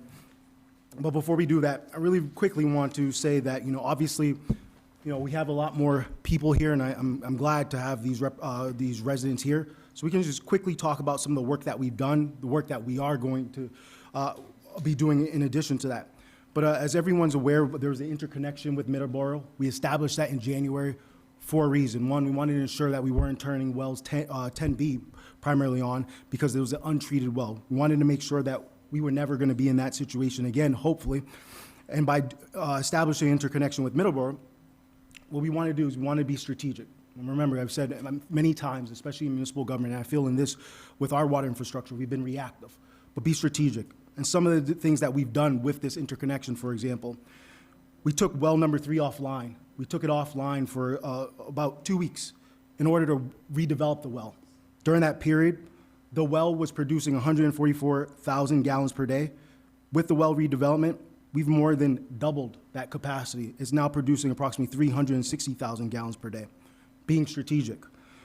Our water department team took well 8 and did some routine maintenance that we wouldn't have been able to do before because we were pumping our wells continuously all the time. We wanted to make sure we do that routine maintenance work. I wanted to address the flushing. That question's been asked as well. We wanted to establish the interconnection with Middleborough so we could flush our lines properly because the town hasn't been able to do that for a significant amount of time. So that's what this interconnection allows us to do as well. Our water department, our team had highlighted that. Let me finish what I was saying, and then we'll get there. In addition to that, understanding that our water system is an enterprise system. The users pay for these fees. Everything in terms of infrastructure development is borne by the users. So understanding there's a significant amount of work that needs to be done in this water system, not over weeks, months, but years. We've also been strategic about our advocacy. We had contacted the DEP department. One is part of the we petition for the water emergency. We said we needed some help. We needed some assistance. Collaborating with the DEP department, we got a $2 million reimbursable grant that we had some last week, we had some revisions asked for us from the DEP, but we are doing those revisions, and I expect that we will have the capability to submit for reimbursement to the EPA. We've met with Congressman Keating's office, Senator Markey's office, and Senator Warren's office, so we can be prepared for when they open congressionally directed earmarks to ensure that we're trying to mitigate the cost of this water infrastructure needs off the users. And so we've been very strategic. We've talked with Rep. Gallagher. We've talked with Senator Driscoll as well. We've talked to the governor's office, the lieutenant governor I spoke with, making sure they're very aware about the need for support for our infrastructure. We're taking it serious. We need that support, and we're asking for their advocacy. I want Helen to give more of those presentations. We'll highlight some more of the work that we're doing and some of the other alternative solutions. But I want residents to hear this. Every opportunity that I've had to meet with residents, whether individually or in little small groups, I think as we talk about the work that we're doing, they understand that it takes time, and it's frustrating. It definitely is frustrating. It takes time. It's going to take years to do a lot of the work when we talk about PFAS and different things like that. But we're committed. We've prioritized it, and we are listening, and we care about what you're saying. So tonight, this is something that I've been thinking about for a while. Tonight, I'm going to establish a town manager's water advisory committee directly of residents, so you're very attuned to the work that we're doing, because I do agree that it's been complicated to get the communication part. We understand not every resident can watch town council meetings. Not every resident reads memos. Not every resident has the capability to come to meetings in the evening or in the middle of the day. So I think you are our best advocates of getting a message out, because when people hear about what we're doing, for the most part, they've understood what we're doing, they appreciate it, they understand that this is the right course of action, but I want to hear directly from you all further. So we will establish that town manager water advisory committee of residents. So it's our commitment, and I'll let the council speak for itself. It's a commitment from not only myself, not only from my team, but I'm sure they'll say it, a commitment to listening to you, caring about this issue, prioritizing this issue. We've made it a priority. We will continue to make it a priority until we get it right. So now I'll toss it to Helen to give a little bit of that presentation. Thank you, Mr. President, town council members. Thank you, Justin. The town manager asked me to come here today and give you a background on what we have been doing. This speaks to the concern that the residents have indicated, that you wanted transparency, you want to know what the plan is, you want to know what we're doing. As Justin indicated, some of it it takes time to build infrastructure and to rebuild infrastructure. So I'm going to kind of start from the basics to get everybody on the same page. The first thing I want to do is talk about current water supply status, then the immediate actions that were taken by the town, and then future actions underway. So first of all, let's talk about the current water supplies, because there is, every community right now has a withdrawal permit. So if you could move to the next slide, that would be great. And it's actually, you can see it better on the back screen than on the front screen. And this is some important information. So I'm just going to have you tick down, because there's a few things that kind of sweep in. So if you could just... Quickly to just interrupt you as well, for residents here and the residents in attendance who are watching, this is a part of the packet as well. So if there is some difficulty seeing this here tonight, it is a part of the agenda tonight. So we will make sure when we put it on our website as well, so people have access to this. We want you to be able to see it. So the town has what we call a withdrawal permit. So any water supply that is a groundwater supply requires a permit from the state. They manage how much water is withdrawn from a particular watershed. So currently, your withdrawal permit looks like this. If you could just click. And the current permit does have up to 4.11 maximum day withdrawal allowed. The important thing to understand associated with that is that includes Vernon Street wells. Now, the Vernon Street wells were tested for capacity in 2016, and the state had given approval to move forward with development of those wells.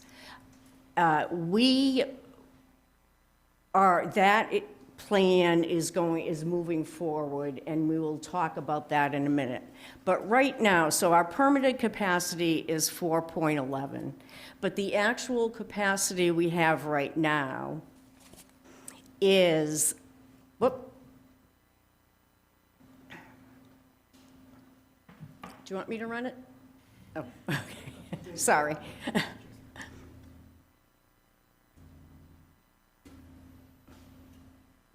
Okay, thank you. So you can stay right there. Don't move.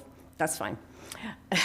So the permitted capacity of the developed wells, and this is the point I'm trying to make, because Vernon Street aren't developed.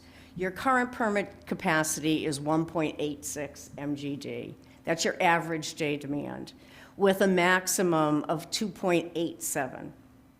Now, your supply demand in 2025, and I'll get into some of the details in a little bit on how we calculate demand and so forth. But suffice it to say that in 2025, based on your historic information that we had, you were averaging 1.64 million gallons a day with a maximum day of 2.38. So if you did the basic math, you would say, hey, that's great, we have enough water. But let's uncover a little more of the onion and take a little bit of that peel off. So if you could. The actual production in the fall and in the summer and fall of 2025 was only 1.26. And this is where the problem exists, in that Carver's Pond Water Treatment Plant, at the time, there are wells that treatment plant treats. Well 5 was offline for replacement. It was similar to a lot of your other wells in that, due to its age, it was pumping less than what it's permitted to pump. And when wells start delivering a capacity that's less than what they are approved for, you have to redevelop the well. You have to clean the screen and flush it and bring it back online. Now, unfortunately, because well 5 was so old, it got to where there is a point where you can't redevelop a well anymore, and you actually have to replace it. So you have to find, as close as possible to that well, another location for a well.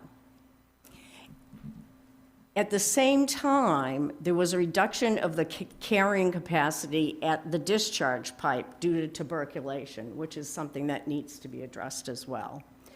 And then High Street had a well 9, that was offline. Again, that had been redeveloped over the years and had gotten to the point where it couldn't be redeveloped anymore and needed to be replaced. Well 3, as Justin had indicated, was down due to reduced production. That well was able to be redeveloped, so that's been redeveloped. And then the Plymouth Street wells were offline because of high iron and manganese and high PFAS. Next slide, please.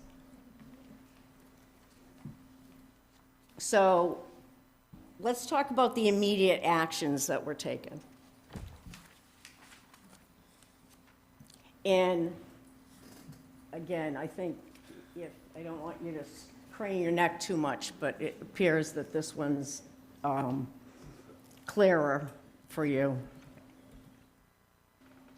So I do want to start kind of the journey of where we've been. So September 2023, environmental partners began working with the town of Bridgewater, actually in 2020, doing some work associated with High Street and the High Street Water Treatment Plant. That's your new treatment plant that was built.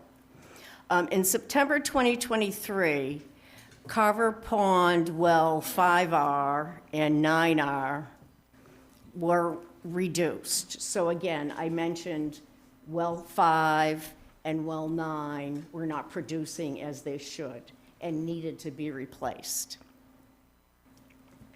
So the first thing we had to do was go in March 2024, after putting together a plan for a pump test that had to be developed, and identifying between September 2023 and March 2024, it took us time to identify where we were going to dig the replacement wells at these two locations. We had to go through an approval process with Mass DEP, submit what the plan was, where the locations are, how close they are to the wetlands, what impact could be associated with the wetlands from a hydro-geo perspective. So there was a lot of background data that had to be pulled together in field work to get to the point to get approval from Mass DEP. So in 2024, we got approval for the first step, which is a well pump test. We dug the wells and we did the pump tests. April 2024 was when we did the pump test for 5R and 9R. We came up with a total capacity that we could design for, and then we had to design the pumps and the controls, and also put together the plans and specifications to go out to bid, because all public projects have to be publicly bid, and go through that process. So I'm just trying to explain why things take time. So between May 2024 and then February 2025 is where I did color code this to try to keep track of projects, because at the same time, the Plymouth Street well pilot testing was being done. So I want to express to everybody here, one of the things we did was not just do one thing at a time.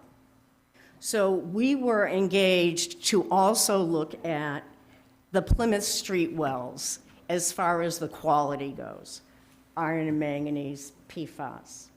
In order to come up with a design for treatment, you have to do a pilot test. And that pilot test has to be envisioned,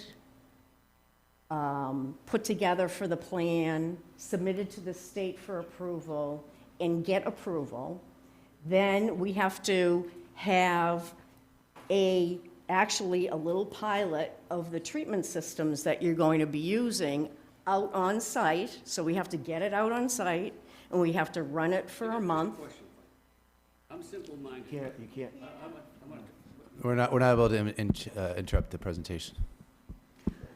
So we've been working on the treatment side of the wells. And then in March 2025, we got the approval to bid for well 5R and 9R. We did the construction completion May 2025. So you had 2 new wells, 5R and 9R, producing the amount that you have a withdrawal permit for. So they're back online and doing that. In November of 2025, we had to do some second pilot testing because these particular wells on Plymouth Street have a higher iron and manganese than the High Street. And we determined that the best option for treatment there was putting a smaller treatment system right at those wells. In December, in addition to doing the work associated with Plymouth Street, we worked with the water superintendent and town manager and DPW director to negotiate an IMA, an intermunicipal agreement with Middleborough for an emergency connection. And that emergency connection was from permitting to activation was between December 2025 and January 12th, 2025, which is when it came on, to help support as much as possible to be able to finish bringing on the other water supplies that I've been talking about. So now Plymouth Street, we've finalized the design for the treatment. We've identified a vendor. We are going to bid for the first construction phase of that work Thursday, and the plan is to get it's a interim to permanent treatment system. So we're trying to fast track. So we're doing a more what I would call, for the lack of a better word, and it's not really a design build, but it's more of a design build approach. So we're putting vessels in, and we're putting for treatment And then the next day, so we can utilize the Plymouth wells as soon as possible. And then in the future, we'll put a building over it for protection during the weather. So we're trying to get this up and running as soon as possible in April. Now that we've identified what treatment processes are to be used, how we're going to connect it up, how we're going to connect up the electric and the SCADA controls and so forth. And I do have to say, my team has been working, we are committed to the town of Bridgewater. I mean, you're my client. The town manager isn't necessarily, is my client, but you're my client. You are the ones that need the water, and you're the ones that pay the bills. So we are committed. I can tell you my team has been working late and weekends assisting the town on the design aspect of it. The High Street well, number 3, as Justin said, came back on after it was redeveloped February. March 2026, we had well number 8 was down for maintenance for a little bit. I don't know, we can talk later about when it came back online the end of March 2026. So, I can't hear you. End of February, okay, thank you.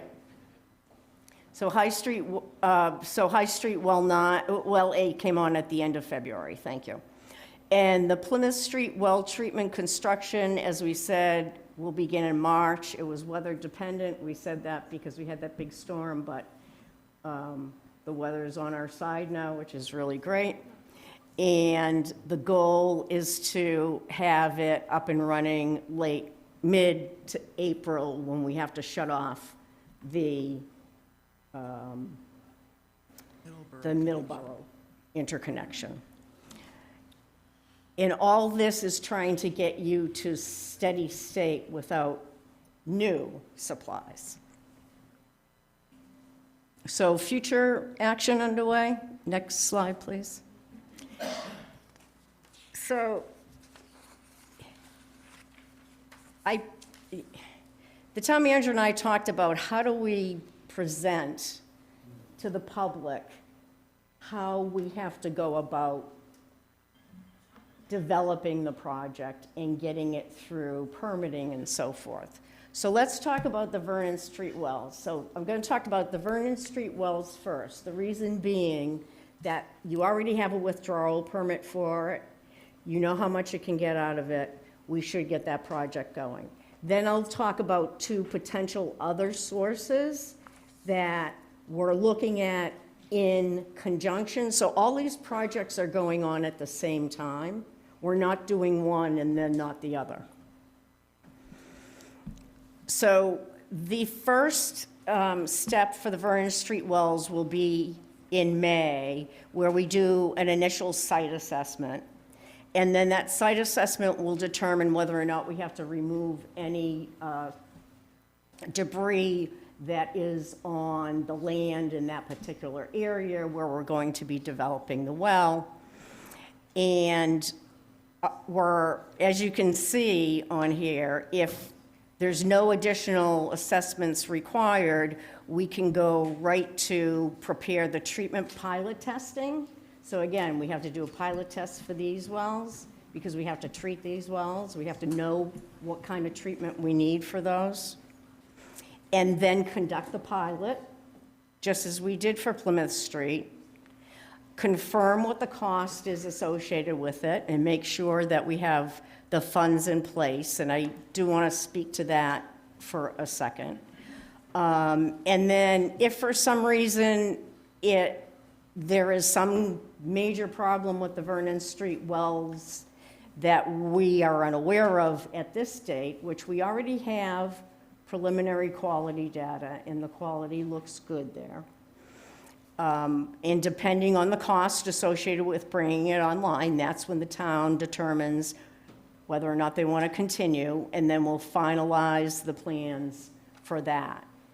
And so we're looking at the earliest possible to get the Vernon Street wells online. Again, they're not just wells, it's a full treatment plant. So it'd be similar to the High Street treatment plant, to give you an order of magnitude. So that we're estimating 2030. That's when those wells will be able to be brought back online. Because of the process, it's not as simple as just drilling a well. Excuse me, folks, a little order. Thank you. All right. So what else are we looking at? Because we have to cover all the bases, which is one of the concerns we've heard from the community. So the next one. So there is a desal plant.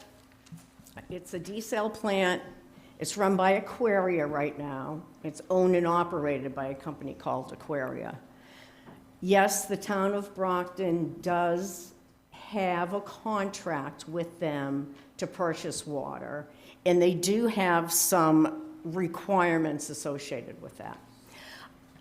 The town manager and his staff have been having initial conversations to talk about whether or not there's potential available capacity there. If and when this was ever going to come to fruition, the actual interconnection would be located in Raynham, because that's where the transmission main from the treatment plant comes. So you would not be connecting up to the Brockton water system. You'd be connecting up to a transmission main directly from the desal plant. But there's still a lot of work to do to develop that and to get approvals from the state. And so to date, the towns met with Brockton reps, met with Aquaria reps, and we did go and visit the site and had some conversations with them, and I was present with the town at that meeting. And then started conversations with Raynham, because Raynham will have to have easements go through there to bring the pipe to your community and so forth. So there's a lot of work that needs to be done there. And then we have to meet with DEP to confirm permitting. We did that already. I had an initial conversation with them, and they did indicate that we would have to do some desktop townwide supply potential analysis. So look to see if there are any other wells in the community. We haven't, when we did our initial work with Plymouth Street, we did and our redevelopment on 9R and 5, we really didn't see a whole lot of other areas for potential wells, but we still have to go through that one-step process before we could continue the permitting process. And that will be, a connection like that will take a significant number of years. But we're looking into it and coming up with options associated with that. And then I know at the last meeting there was conversation about a private property owner that came in front of the community and indicated that they may have a well available for water supply. So I just want to share with you, I mean, we're able to develop Vernon Street because it's already been approved. And to transfer a private property well to a public water supply is a process. So we received a map through the town manager last month. And we said, okay, let's talk about what it would take for us to get to, let's start design and construction. And what I have here and what you will see in the handout is the journey we have to take to get there. And so we'd be doing a preliminary planning and site screening, and that would be something that would identify potential well locations based on hydrogeo and use and production and protection feasibility. This is the one thing that's critically important when you take over a private well. You don't necessarily have the Zone 1 and Zone 2 protection areas that you want to have for a public water supply. And those are the things you have to take into consideration.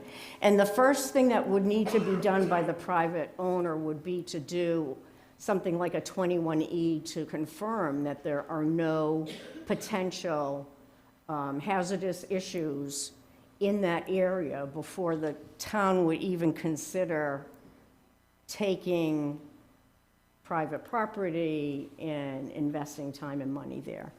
It doesn't mean that you can't do it, it just means that it takes time. So right now, we have just been in conversations with the town manager, and we will continue to do that and continue to go down this road. But suffice it to say, we'd have to do a Zone 2 review. So Zone 1 is within 100 feet of the well, Zone 2 is 400 feet, okay? And Zone 2, we'd have to make sure, is there any contamination in the area? Are there any other properties that have oil spills on them? So on and so forth. As I said, the landowner would have to conduct a 21E. And then depending on that, if there is remediation that needs to be done, the owner of the property needs to remediate before you'd move forward. If there isn't any remediation that's required, then we could do some groundwater exploration and start those pump tests to see what production well might be feasible there. But we will have to go through a process for approval from Mass DEP for the withdrawal, depending on what watershed that particular well is located. And that would include the whole, just the development of the well as boring tests, tests for various locations, Excuse me, pump Helen. tests and so forth. Folks that are talking in the back, I know you're talking softly as possible, but we are getting it picked up on the mics, and people are complaining online that they can't hear. So please just My keep talking to apologies. it. No, not you. The folks in the audience. Okay. I know that there's a lot to talk about, but if we could just keep it to a minimum, that would be great, because folks online can't hear the presentation. But you're doing great. Thank you. Sorry to interrupt. No worries. So before we even get to the start of the permitting and environmental filing that we'd have to do, we would have to go through, as I said, the 21E. If there was no remediation that was needed, you could move forward with the groundwater exploration. You'd be doing test borings, preliminary yield assessment. You'd be preparing reports for submittal for your permitting with Mass DEP. You'd have to submit to Mass DEP for approval. We'd have to do pump tests, water quality testing, prepare a comprehensive new source report. And that's where the state will say, okay, based on all this information, yes, you can use this, you can withdraw X amount from it, and you can continue with the permitting process, which will include an environmental filing. So you have to do some environmental work associated with that. And then go through the final Water Management Act. We'd need a water permit for the withdrawal, and then local permits and that MEPA review.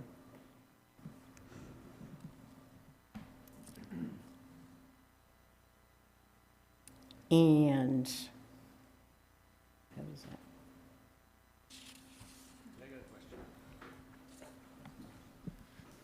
I'll open the floor to counselors for questions.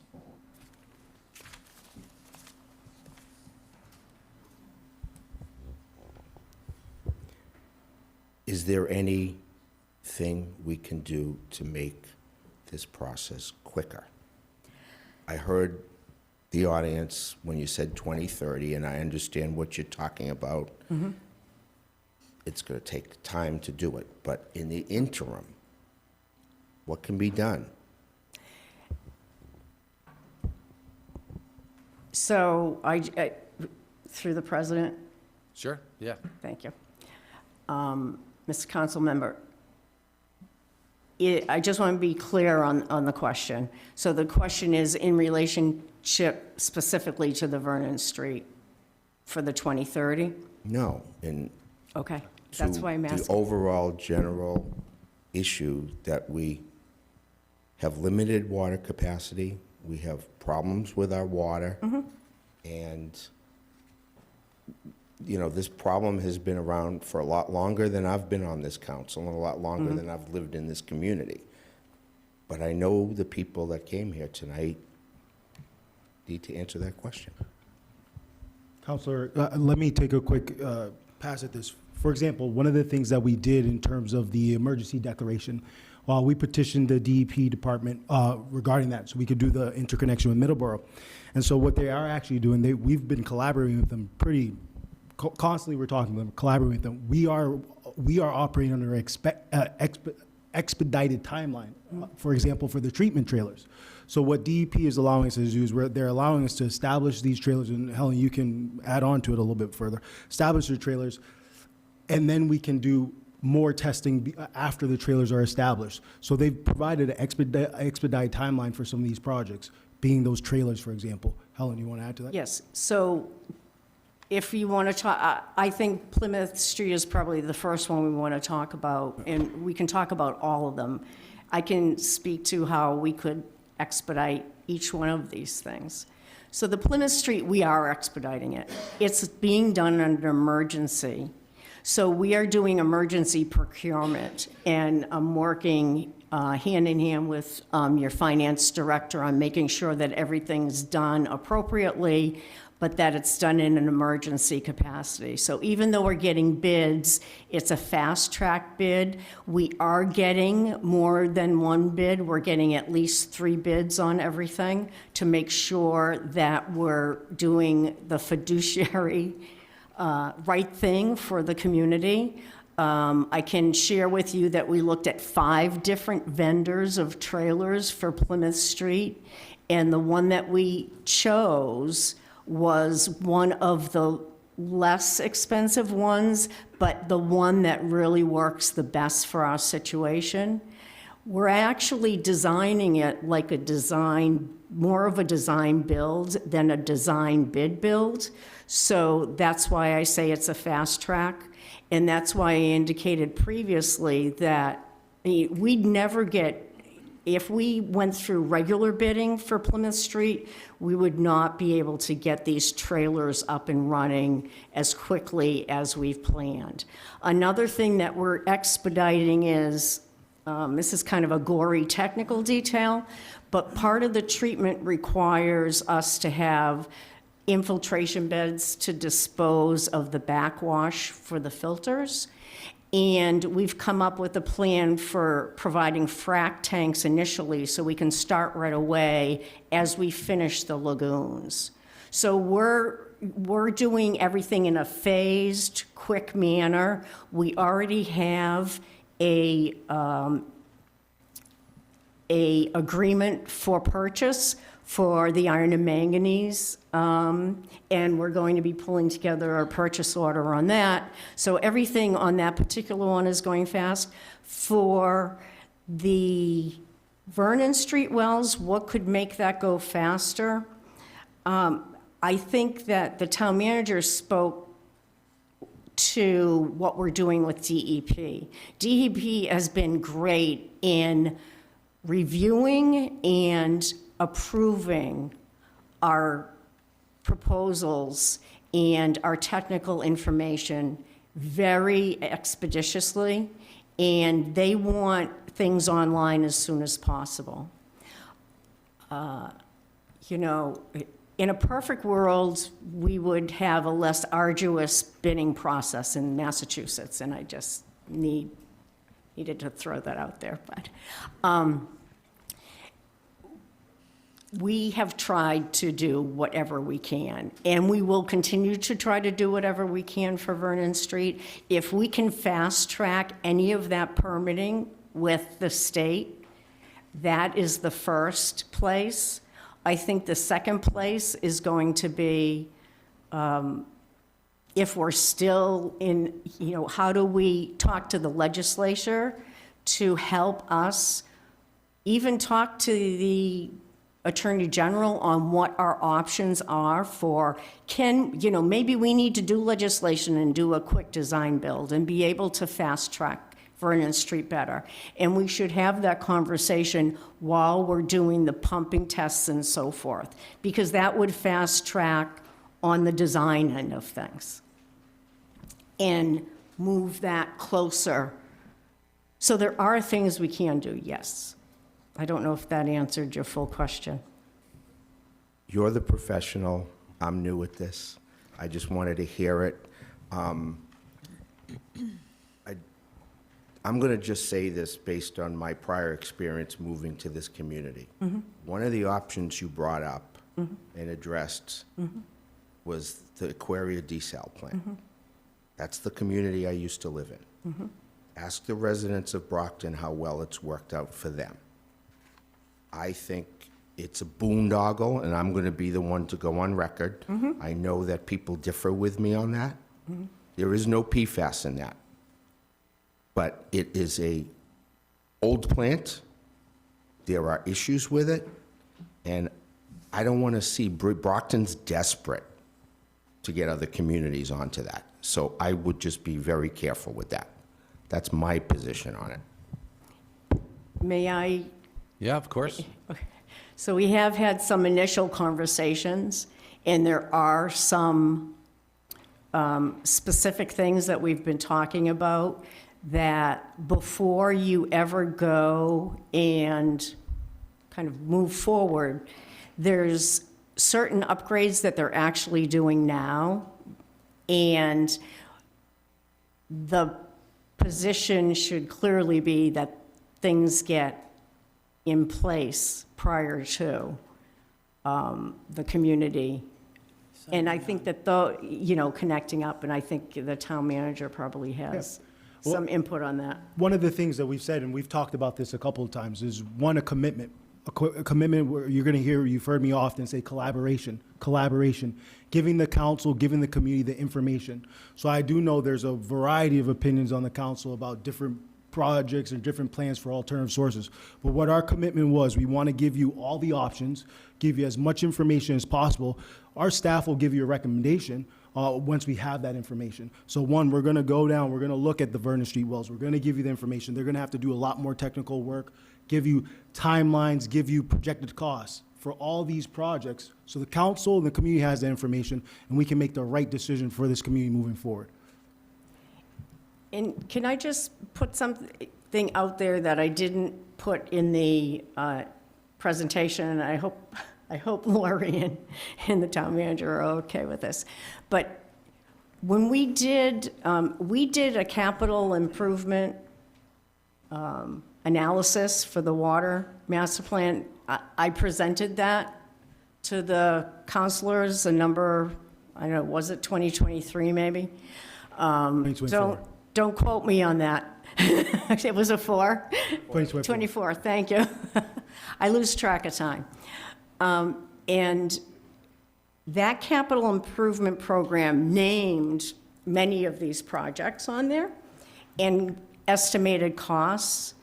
And the finance director with the town manager went ahead and did a water and sewer rate study that took into consideration these projects moving forward. So there has been work on that end as well, and on the end of identifying potential grants. Is a WIFI grant something that's in your future? Those are big, but sometimes EPA will fund multiple projects. So that's one of the things we've been talking about. So there are some options to get support on low interest loans. Thank you. I'll continue to pass the questions around to other counselors, I'm sure that we have plenty to ask, so. Yeah, I'm gonna start with a thought, not a question. And Helen, thank you for presenting this information, but I guess my point is gonna be more towards our town manager, because I think we missed the mark tonight, and I think that means I know we have a good plan, and I know that your company is putting good work, and our staff here is putting good work, but we have a communication problem. This isn't an effective way to communicate to residents how we're gonna better their water. It's very in-depth. I feel like I'm sitting through a class at MIT. You mentioned hydro-geo, zone 2. I'm not sure any of those things mean anything to the average citizen.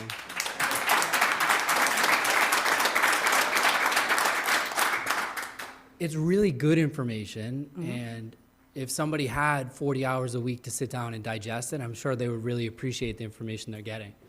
But we're not explaining it in plain, simple language with clear timelines of what the process looks like.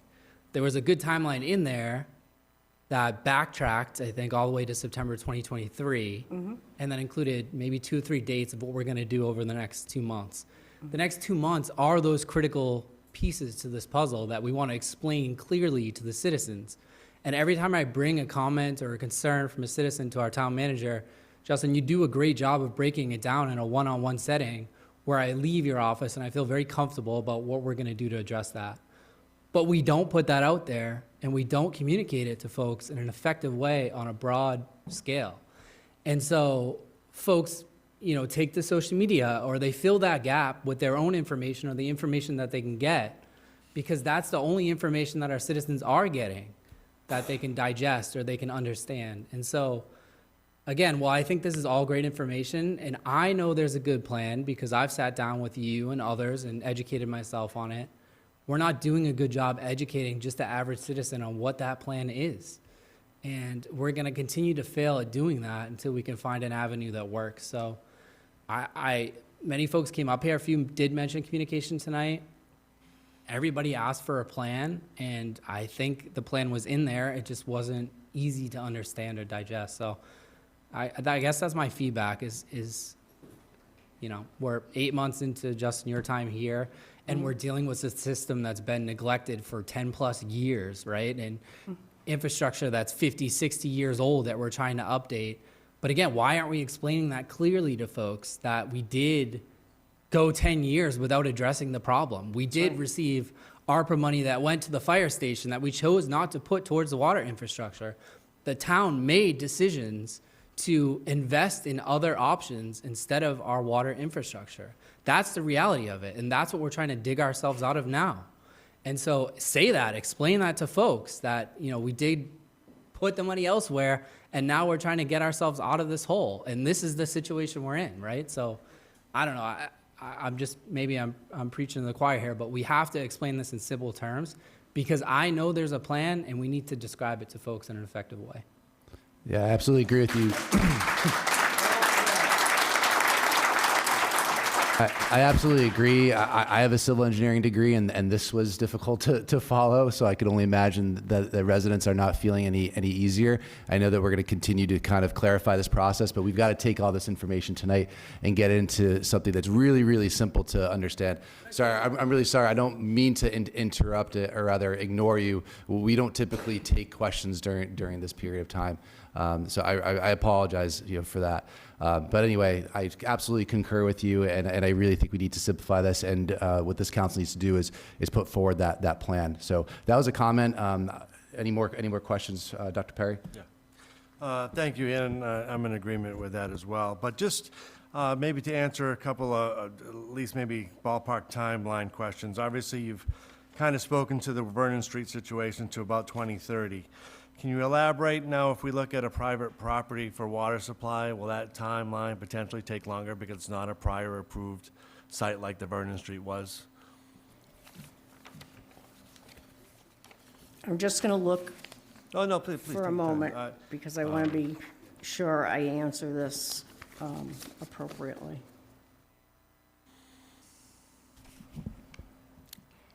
Vernon Street wells, we know a lot more about. Right.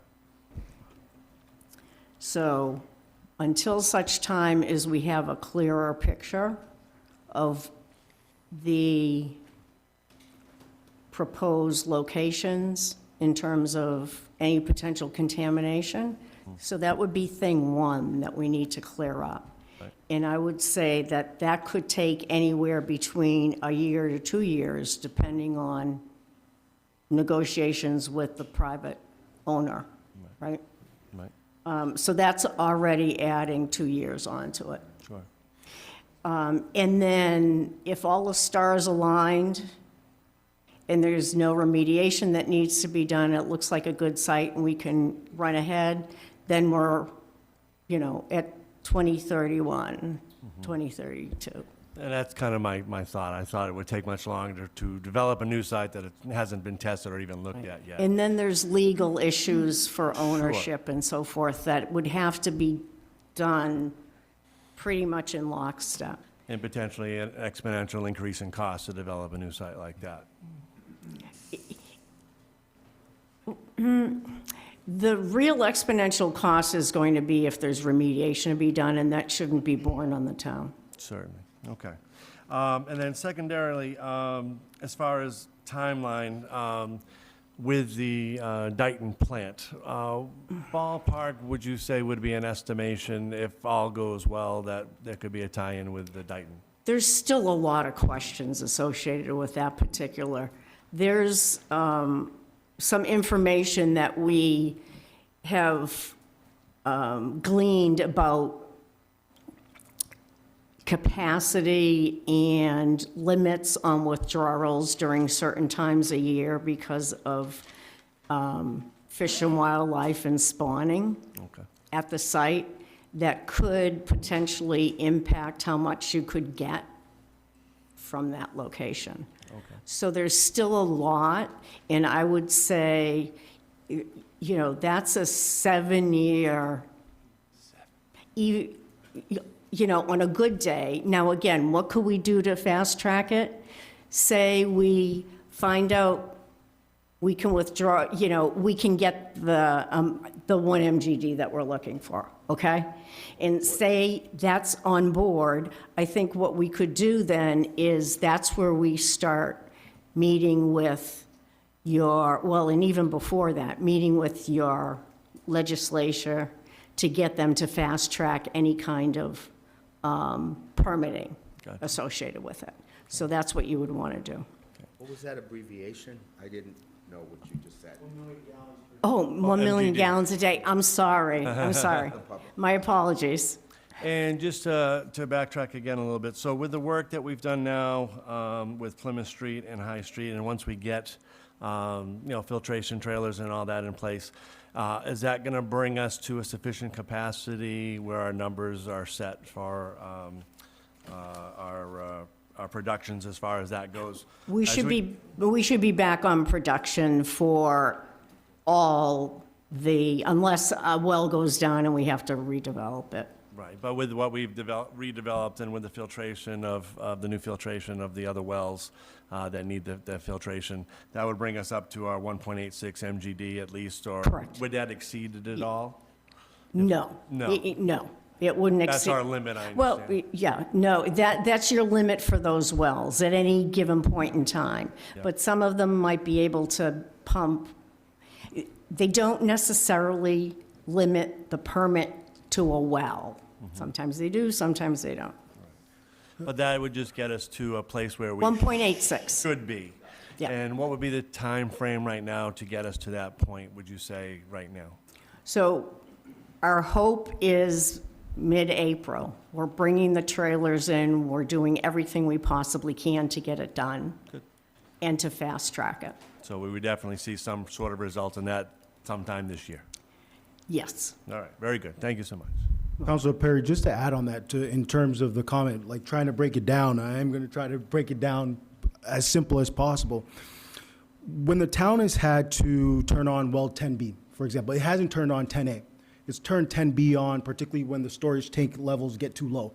Because in order to do fire suppression and make sure we have the water capacity we need to address, emergency conditions, we've utilized only 10B.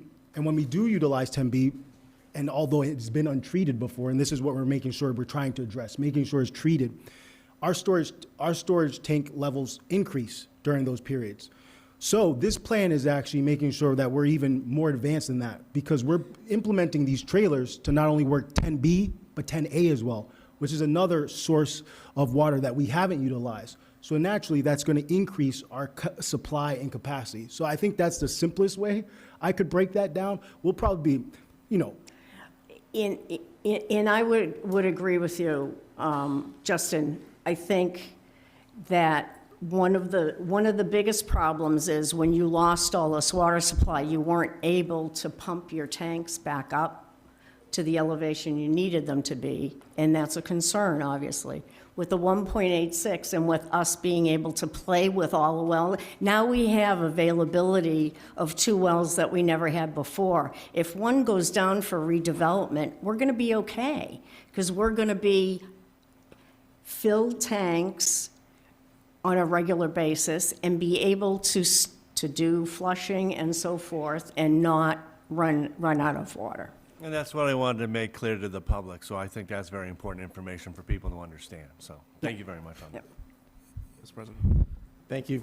Appreciate your presentation. Thank you for your time. Thank you. I got a few questions. I'll try to keep these short. Yep. Council Kennedy has questions. Sorry. And I have a lot too, so just to let you know. My apologies. All right. When the Middleborough connection is cut, where will we be at for water if we don't have the treatment trailers? Are we still in a crisis? But before Helen answers that, I want to be very clear about this as well. With the Middleborough interconnection, when we went to Middleborough, we had talked, and I remember discussing this with the council. We had started conversations with Middleborough in October. And one of the things that we talked about with the town manager there, and ultimately the select board when we went there, was we agreed Middleborough wanted to take some time to evaluate that situation. So they put a timeline of 3 months. We actually think it's prudent to have a longer interconnection. It's good. It's a recommendation from DEP. But what they said, we do want to partner with you. We think is the right thing to do. We understand your plan. But what we want to do is we want to reevaluate in 3 months. They didn't say that we're cut off in 3 months. They want to evaluate in 3 months. So not necessarily say we will continue that interconnection or not, but it isn't you're cutting off at that end date. They're going to reevaluate that. And so we've had that conversation with their town manager and their select board as well. Thank you. I think that's important. The treatment trailers that we have on order, can those treatment trailers become permanent trailers? That is the plan, actually. Oh, yes. What's the approval process for those to become a permanent? Is that a DEP? So Here? it's interim only in that it doesn't have a building around it. Okay. We're going to be using 10A and 10B. This is it. They're developed. We're putting treatment facilities there, and we're going to use them. And the plan is not to spend this money just for now. The reason it's being done the way it's being done is so we can get those vessels and get them connected up and just put them together, and then we can go through the process of getting a building around them and making them weather tight and permanent for the winter. With the water emergency that was declared, does that cease when we have adequate water, or does that cease most likely when the trailers are put in place and we're pumping wells 10A and 10B? I defer to the town manager on that because that's really a policy.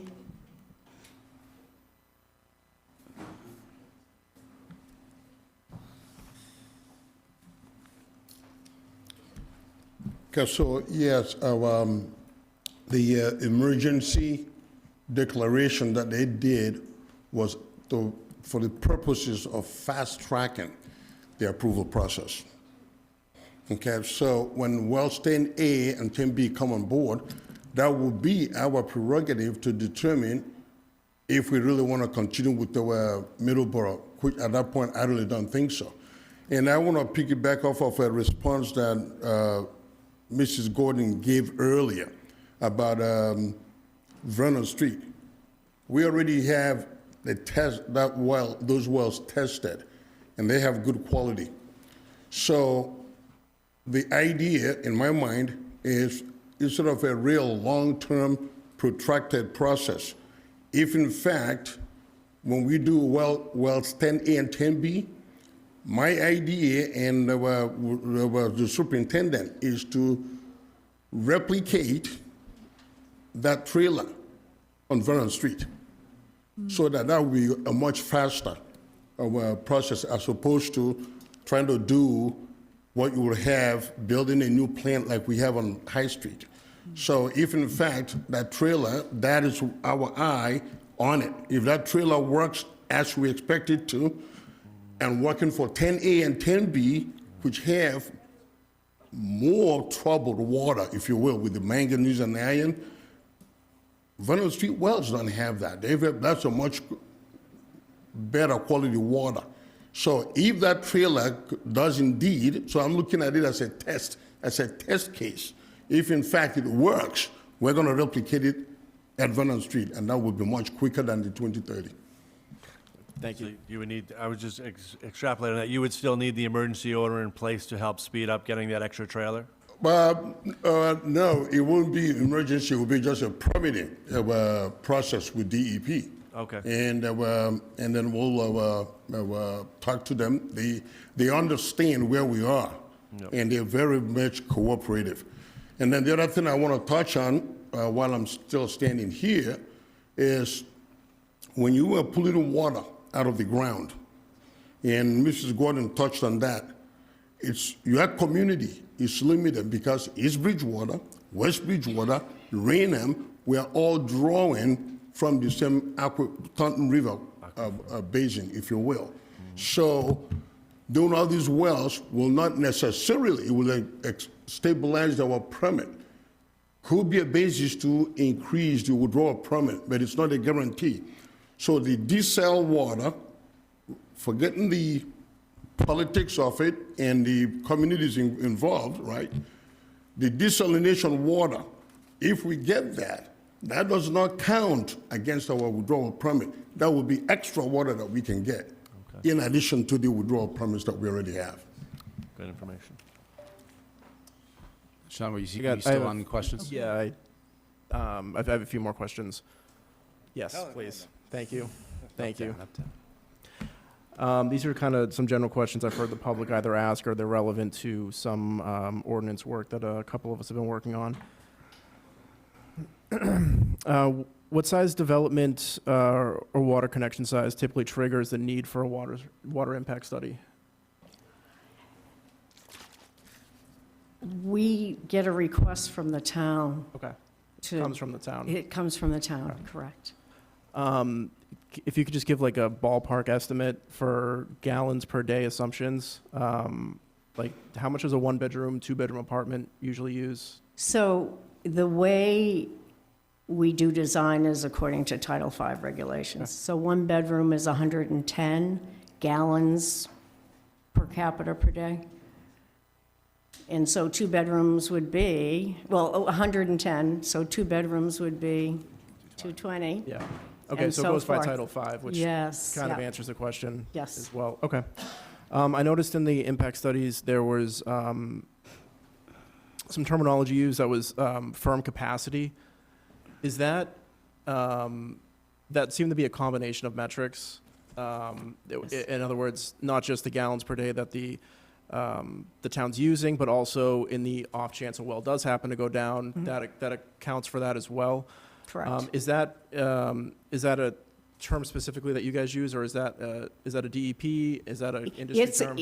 It's an industry standard, and it's basic. It's for management of water systems. The best management practices say, can you survive with your biggest well producer offline? Sure. Then that's when you have firm capacity. And so that's what that means. And let's see here. I might have a couple more. Thank you for your time. Actually, now you covered a lot in your presentation. So I think I should be good right now, actually. Thank you, Mr. President. Thank you for your time. Thank you. Yes, thank you, Mr. President. I just have a couple of questions. The trailers sound like they are going to help our quantity considerably when they are brought online. How much does each trailer cost? And are we renting them and then we are purchasing them? Mhm. Okay. And do you know how much they cost? So I can tell you right now, the Tetrasolve, which is just the iron and manganese, is about 500,000. Not exact, about 500,000. And again, these are purchased vessels that are going to be put on a concrete pad that needs to be prepared. And then they do the treatment, so they'll improve the quality and the quantity from 10A and 10B. Is that per well, or is that 500,000? No, that's the iron and manganese unit. Okay. And then we're going to have the PFAS unit, and we're between two vendors right now. We're not. There's a couple of things that we like about one versus the other, and we're finalizing that, and we will have a purchase order for that shortly. We're working with Mr. Young and with Mr. Itani-Ru on the specifics. And what would be the ballpark of the PFAS cleaner? I wouldn't venture to say right now. I think we did give an estimate for the total treatment facility at Vernon Street, and I'm trying to remember what that was. I don't know. Treatment plant? Yeah. Where was she asking for treatment? That was 50 million in the capital, right? Yeah, I'm pretty sure. What was the question? I'm sorry, Well, Councilor Ellenberg. Not for my Vernon Street, for question was Plymouth about the Street. trailers. For Plymouth Street. Okay. My question was about the trailers, but my next question was going to be, so if we have 500,000 plus maybe a couple extra 100,000 for the PFAS, what is that, how many trailers would we need if we also brought on Vernon Street as well?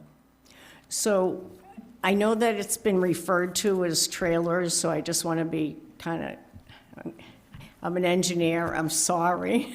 I feel like I need to apologize.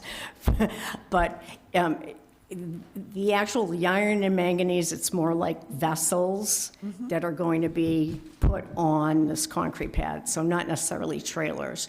But we have to do the work of identifying what the quality is at Vernon Street wells before I could even give you an estimate on what it would cost to do the same thing there. But Mr. Itani-Ru and Mr. Young have a good point in that if this works out well, we can do a fast track on that design as well. Thank you. Does that help? Yes. Okay. And we'll be having all the information available for the overall cost of the project, and we've been working with the finance director and the town manager on those things. Yes, I actually have one more question, which would be, we would probably have to bond out for those matters, do you think, or what?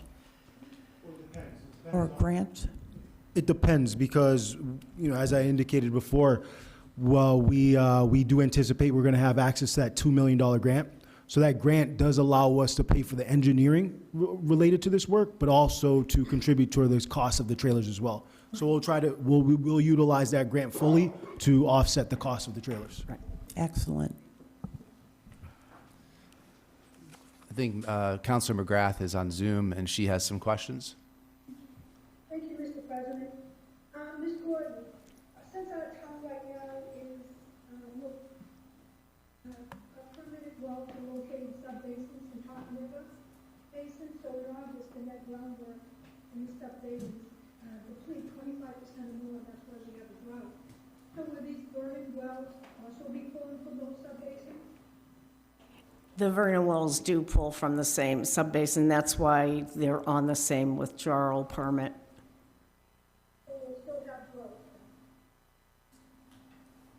I'm sorry, I didn't hear. Question is still, yes, we're still under a drought conditions, not only Bridgewater, but it's throughout the Commonwealth, there's a drought condition. So yes, Councilor McGrath. Well, I know more, and that's why we have drought. I was just wondering why we're going from the same sub-base if we're still gonna have drought with the burning wells. Well, you know, I would just add to that, and that's part of what those other, that other part of that presentation is, when it's looking at alternative sources. Because yes, we need to resolve the issue today, but we also need to be thinking about tomorrow as well. And that's why you have to look at all options, and those alternative options are important to look at. Because even though, let's say Vernon Street, private source thing, they're all in that basin, and that's why the Dighton plant is something that is interesting, because it isn't in that same basin. So that's all the things that you and the community and the council and all of us have to consider. So I just want to, now I understand the question, Council Member McGrath. You're in the Taunton Basin, but there are sub-basins within the Taunton Basin that cross through Bridgewater. And I believe Vernon Street is actually, although it's still in the Taunton Basin, and that's why it's on the same withdrawal permit, it actually is in a different sub-basin. But I can't remember what percentage that particular one is off the top of my head. I can actually see the map in my mind, but I can't remember that particular item. I'd have to get that back to the town manager for you. Yep. All right, my turn. So I hope I don't bore everybody to death in the audience. I have a lot of questions about numbers. So in the presentation and then in a recent report that was done for Encompass and for Broad Street, you mentioned 1.266 million gallons per day that we're currently being able to produce. But those were summer and fall numbers from last year. Today, with Plymouth Street offline, what is our current capacity to pump water out of the ground?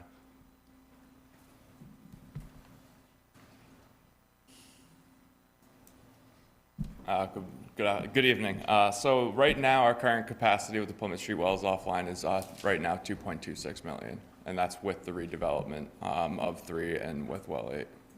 2.2? No, sorry, 1.26. Okay. Yeah, sorry. I was gonna say our problems are solved. Yeah. So 1.266. And I don't know if this is best for you or for Helen, but we did redevelop 5 and 9. So what did we gain from that? Because the numbers just don't seem to be matching right now. So we didn't gain as much as we would have liked at that point. Can't really speak to that as much, as I was not here at the time of those redrillings, but that's what we are currently doing. There's also issues with, as Helen was saying, with tuberculation and things like that on the wells, where we do start to lose head pressure in the well itself to be able to pump that water. So we're getting kind of a back pressure as well. Okay, so again, I apologize, I'm going to bore people here. So the Carver Pond well, WTP, a water treatment plant well production, in the presentation it says 0.386 MGD, and then the High Street says 0.88, and this was before 5 and 9 were redeveloped. So when you add those, that was not before 5 and 9 were redeveloped. From what I understand. Okay, so it was less before. So, repeat that, please. So was it less before? So this is post-development? Yeah. So we're currently able to pump 1.266 out of the ground, but we have a capacity of 1.8. We have a permit for 1.86. Yeah, but I'm talking about our total ability. It's over 2 million gallons. So do we just have that amount of inefficiencies from our ability to get water out of the ground? The calculation of 1.26 is with Plymouth Street being offline. As soon as those wells get online or brought online, we have the available capacity of those 2 wells at 554,000 gallons a day. Are these numbers including the redevelopment of well 3 that Mr. Castova-Davis mentioned? Those numbers do not include well 3 redevelopment. So that seems like we had an additional $200,000 increase in 200,000 gallon increase. So is it now at 1.4, or is that included in this 1.2? Yes, it's at, with the well redevelopment of well 3 and the work that we did on well 8, we are at 1.3, 1.4 million. And like I said, it depends on what we do daily operational wise, if those wells are pumping 24/7 or if they're not pumping 24/7. Okay. You could see how this could be really confusing Yes, for people. believe me, it's very confusing. It's very, very confusing. So we are up above 1.266, okay. Yes. So we are, to be safe, up above 1.26. So now, if we get Plymouth Street online, that's 0.54, a little over 500,000 gallons per day. Is that going to be accurate? Yes. Okay.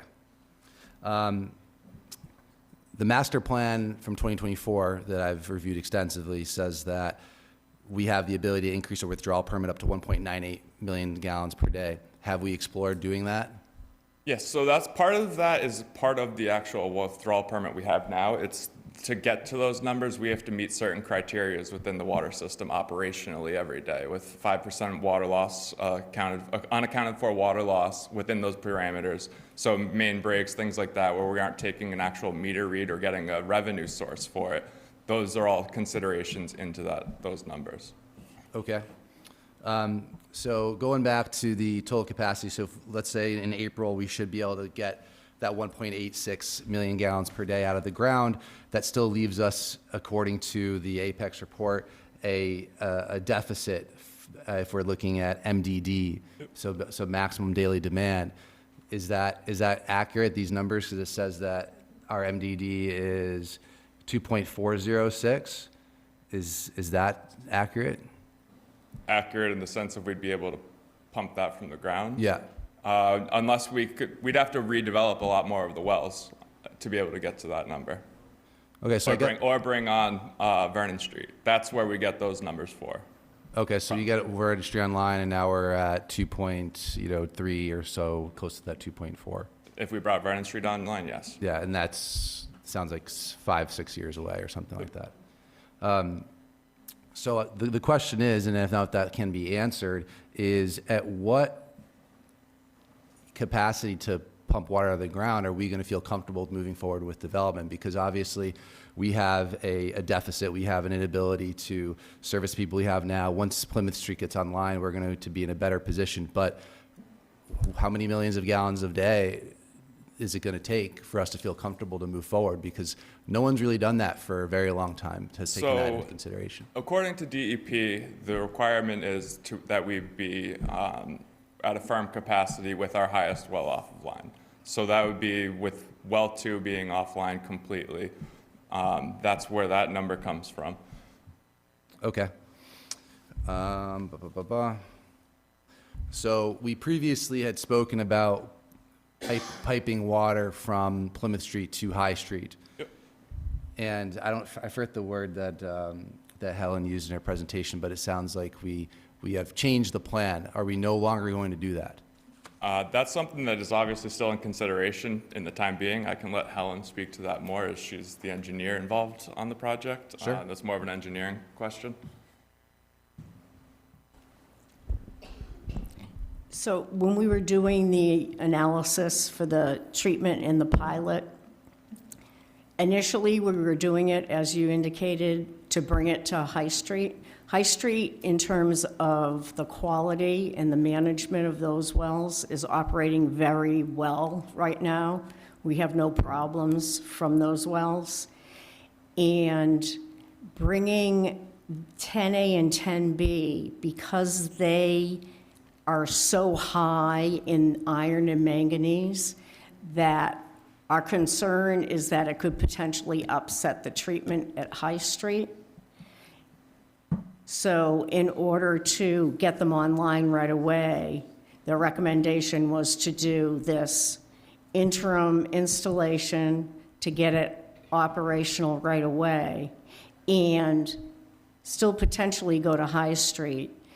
After a third pilot that we did on these wells, our recommendation was that you're better off having a plant just to deal with 10A and 10B, rather than going to High Street and upsetting or changing significantly the treatment system. We'd have to put more water through those filters.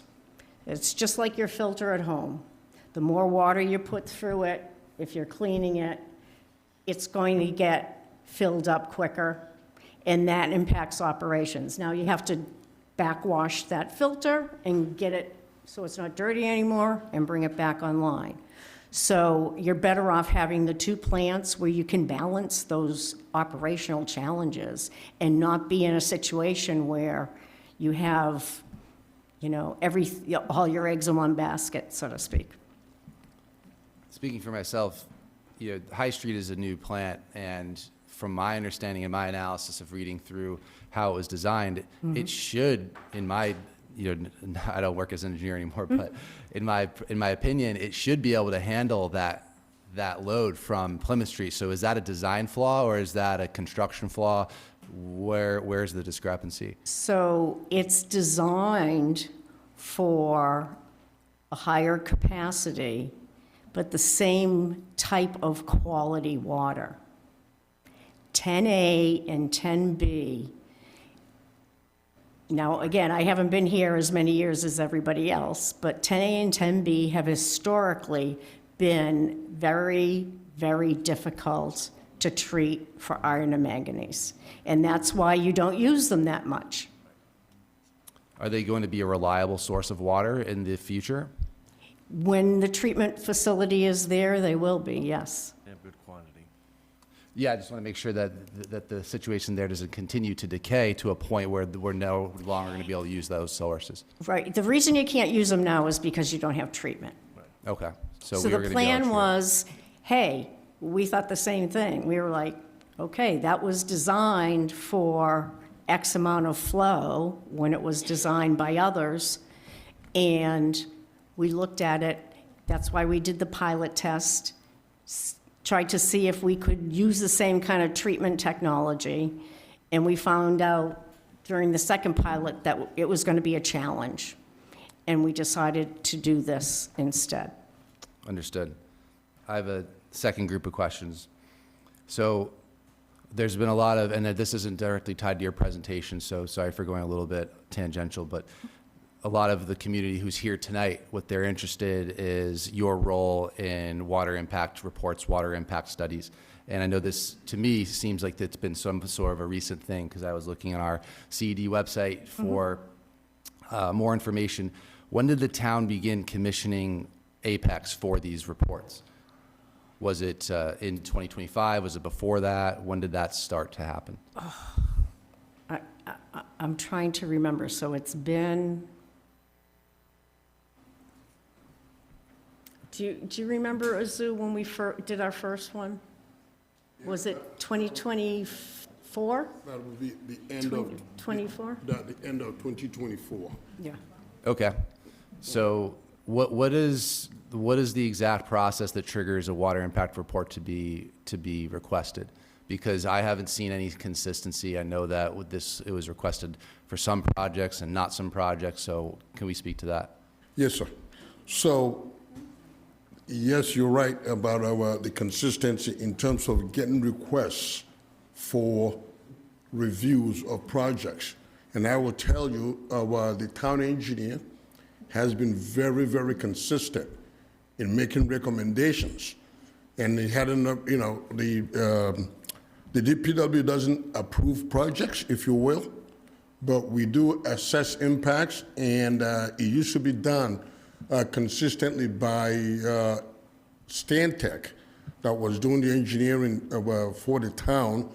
But I gotta be honest with you, the Stantec fell out of grace because we were not very happy with what they were doing. And that's why we brought our Apex in. Specific to some of the projects that are concerned to the community, believe me, we hear the community. I've been in Bridgewater for more than 37 years myself. So before they came on board, and we have that documentation, and I cannot speak very well enough the transition between Mr. Dutton and Mr. Casanova Davis. I will say, unfortunately, a lot of stuff fell through the crack when you had the interim, in terms of the reviews, with the interim management between Mr. Dutton and Mr. Casanova Davis. And Mr. Casanova Davis has taken steps in making sure that the DPW is in lockstep with CED and with the building department in reviewing projects. So that's really where that fell. So that's where that inconsistency was. Because I'm sorry, at the end of the day, you gotta call a spade a spade. Well, what happened was the DPW wasn't listened to very well. And I think that's possibly what Mr., I don't know if he's still, oh no, he's gone.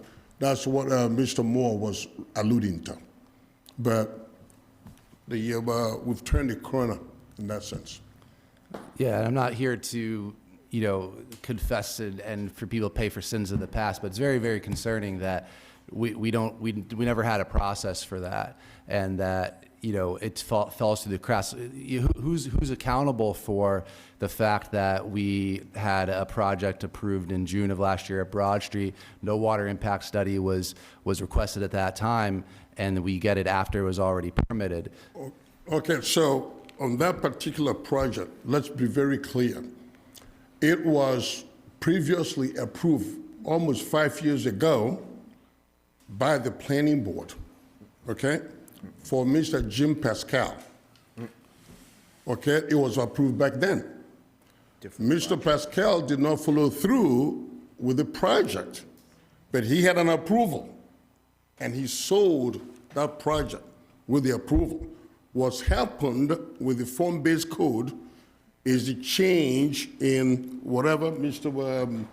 Solari, the building inspector, can probably give you a better count on the final approval of its structure. But it was an approved project 5 years ago for Mr. Pascal. There was an approved project. And I have to look at the state, what they call the Permit Extension Act. So you have that also playing in. The state did issue a couple of times to help with the economy through the COVID period.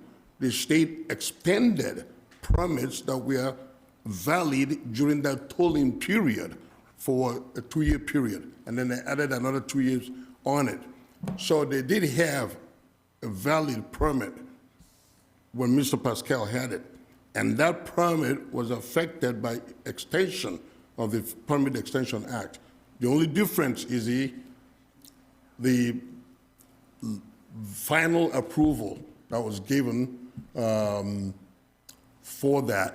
I'm not sure if it was the planning board or the CED, but that's neither here nor there in terms of that. So that's the difference. The form-based code, I believe, allowed a couple more units or something to that effect. But it was always an approved project at that location. I'm hogging the question, so I'll have Councilor Lindy hop in here.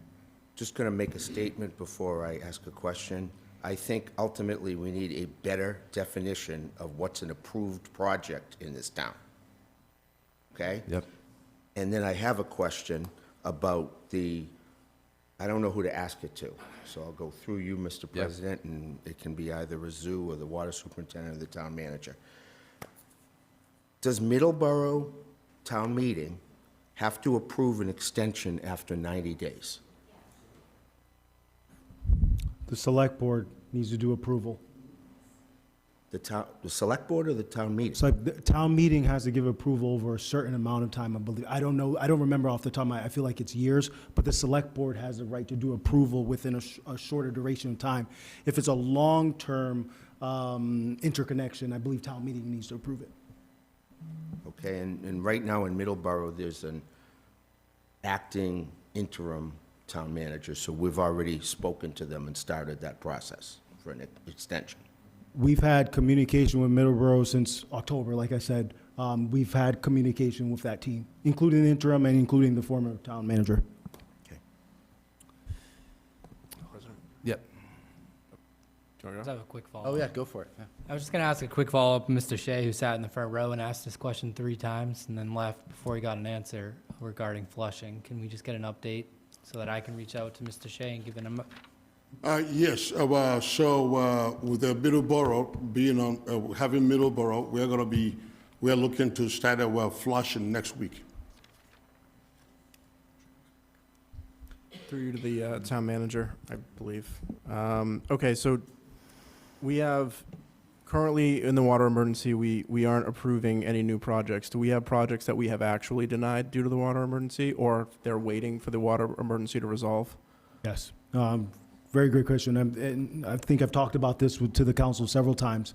Remember the December 16th town council meeting? We were very deliberate. What we said, we wouldn't allow any new tines for non-approved projects. During that time, it's been referenced. I'm not going to speak specifically to the project because it's not in our purview to do it, but the Encompass project, for example, that was a project that isn't approved, and they've we've been very deliberate with them.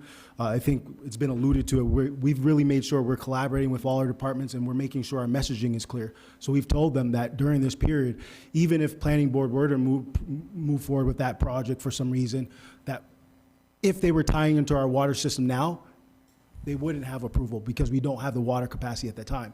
You have to obviously be cognizant these projects take some time, et cetera, but we've been very clear that at this time, we're not allowing any new tie-ins for non-approved projects. Okay, and then I do have a second question. And if I may add to that, there is a couple of subdivisions, as well as a commercial project on Bedford Street, subdivision right off of Plymouth Street. We told them we don't have water for you. So they're actually doing wells now instead of tying into our town water. Okay.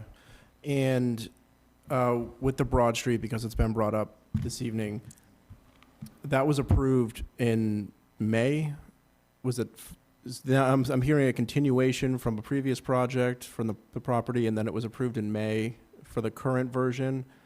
Is that? Correct, through the form-based code. Okay. Yeah.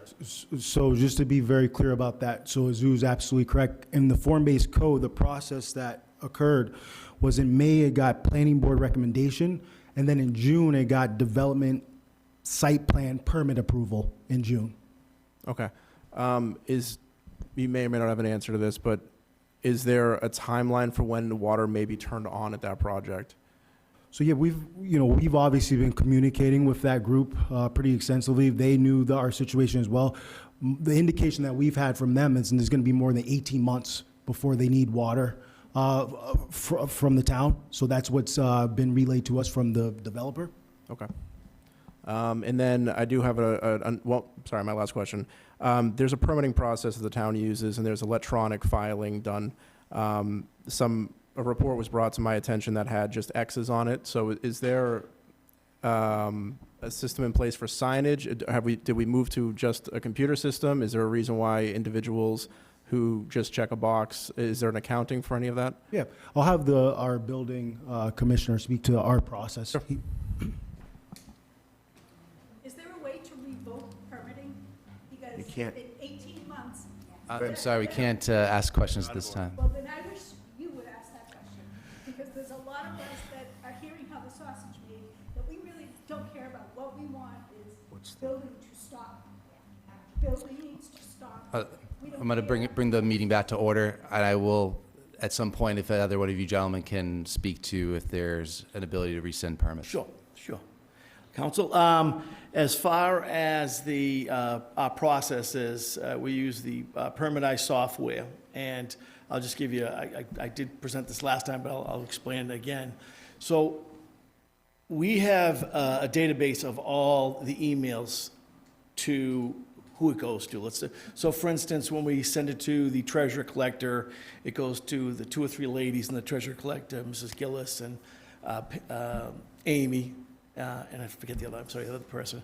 If it goes to the water department, it goes to Bill, it goes to Azu, and I think one of the administrators are listed on there. Fire department is the fire chief and Craig Nadell. So what happens is, when I review the plan and get it ready for send out, I send it to all the departments. And the way it works is that it's a box that gets sent. And if you check it and you, when it starts out, it's green. If you check it and say that you are declining it, it turns red. If you check it that you're all set with it, it turns blue. So when I get back all the sign-offs that are blue, that gives me the right to now issue the permit to the applicant. That means all the departments that I sent it to has approved the permit. So I'll use 80 Broad Street as that project went to the treasurer collector, water, sewer, fire department, conservation, doesn't need Board of Health, it doesn't need highway department because that's a state road, so I don't need their sign off for that, we need the state for that.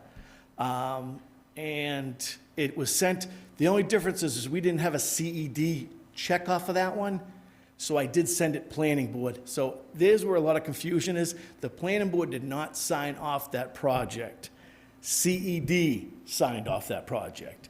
I had to send it some way to the CED department, and that's how they checked it off. So I'm in this confusion where they thought planning board signed off on that. Planning board did not sign off on Broad Street. CED signed off on Broad Street. So now, once I get everything, I issue the permit. So I send the fee, issue the permit. Once the permit's been issued, if it meets all legal requirements, to remove a permit, that's a Massachusetts BBRS situation. You got to go through, that's not town, that's state. Once a permit's been issued. Board of Building Regulations and Standards. Once a permit's been issued, I have to legally issue a permit by law within a certain amount of time if everybody signs off.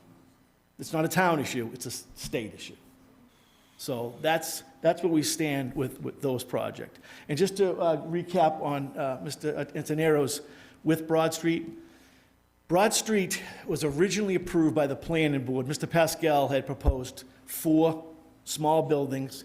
It got all the approvals by the planning board. Mr. Pascal decided not to build it, and then his timeline ran out.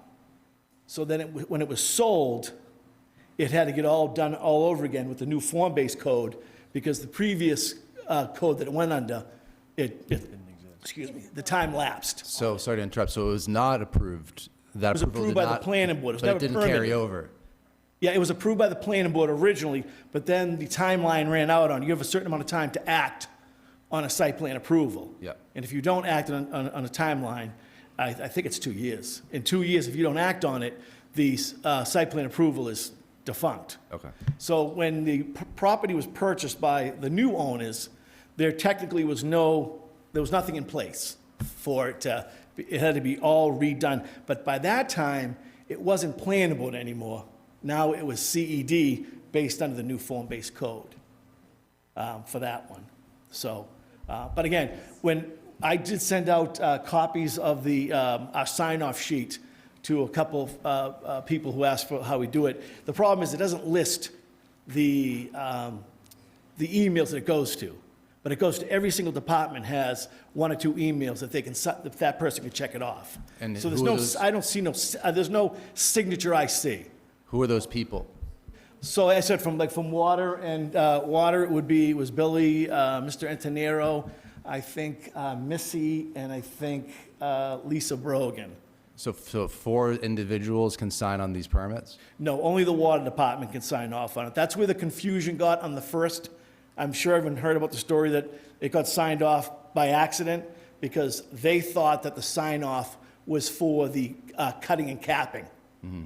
They didn't realize it was for the, so I had to talk to Mr. Antonero. I met with him and explained to him that we'd resend it out, and that's why it was signed, not signed, and signed back again. And who signed that permit? It would have to be, it was the office, so either his office signed it. You can't, Mr. President, Mr. President, I was gonna- can we hold the decorum in this room? and also I just want to make a motion to extend the meeting past 10 o'clock since Oh, we're yes. after 11 to 10 o'clock. Seconded. Anyone second? I'll second. Oh, you second it? Yeah. And we Any gotta do a roll discussion? call to. Yeah, we'll do a roll call to extend the meeting. Mr. Kennedy? Yes. Ms. Ellenberg? Yes. Ms. McGrath?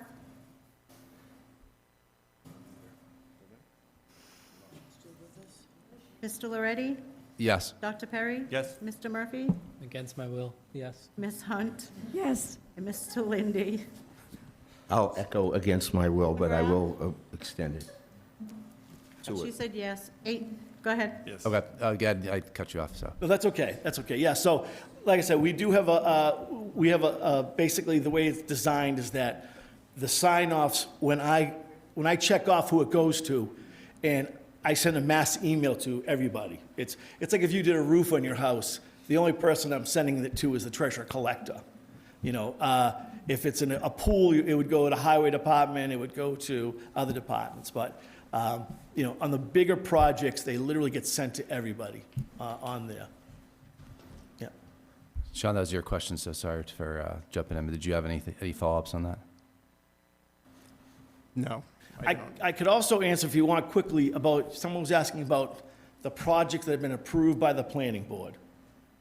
I go to all the planning board meetings, so I know which projects have been approved by the planning board. Yeah, if we could know what pre-approved projects are, Right, so that would be helpful. the projects that have been approved by the planning board that haven't started would be the hotel, Perkins Street, would be the developments that are already in place that the houses haven't been built.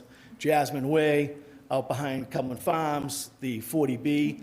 Another commercial project that's been approved is there's contractor bays that are behind the car wash by Briarwood. So in between Scotland Boulevard and Jasmine Way, there is a 3-building contractor bay that's been in place.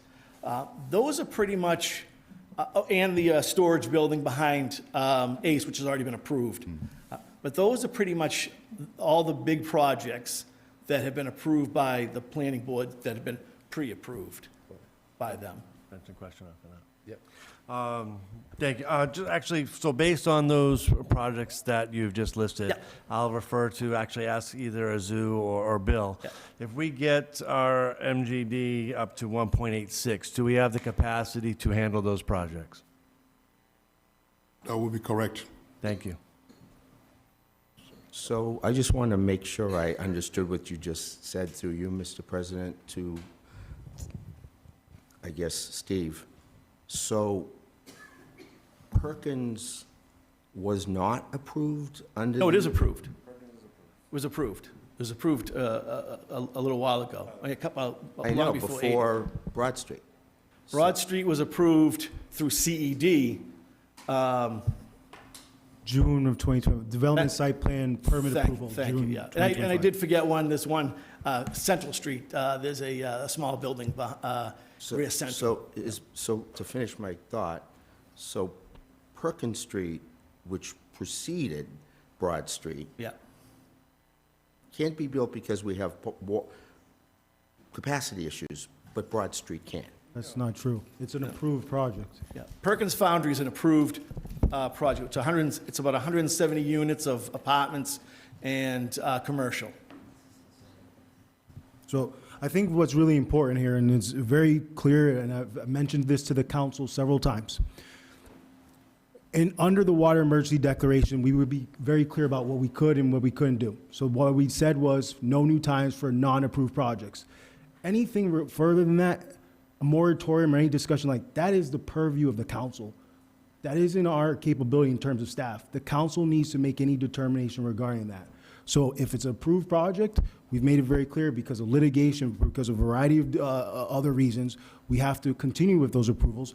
But at the same time, we've been very clear to businesses and development that have come to town and interested in moving forward with projects, that at this time, they cannot move forward because of the water capacity issues.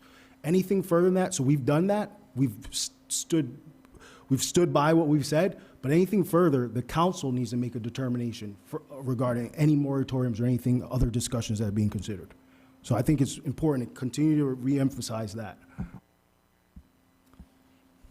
Do we really think, this is hypothetical, so it's probably not answer, but do we really think that we're going to get sued if we're in a state of a water emergency by denying a permit? Absolutely.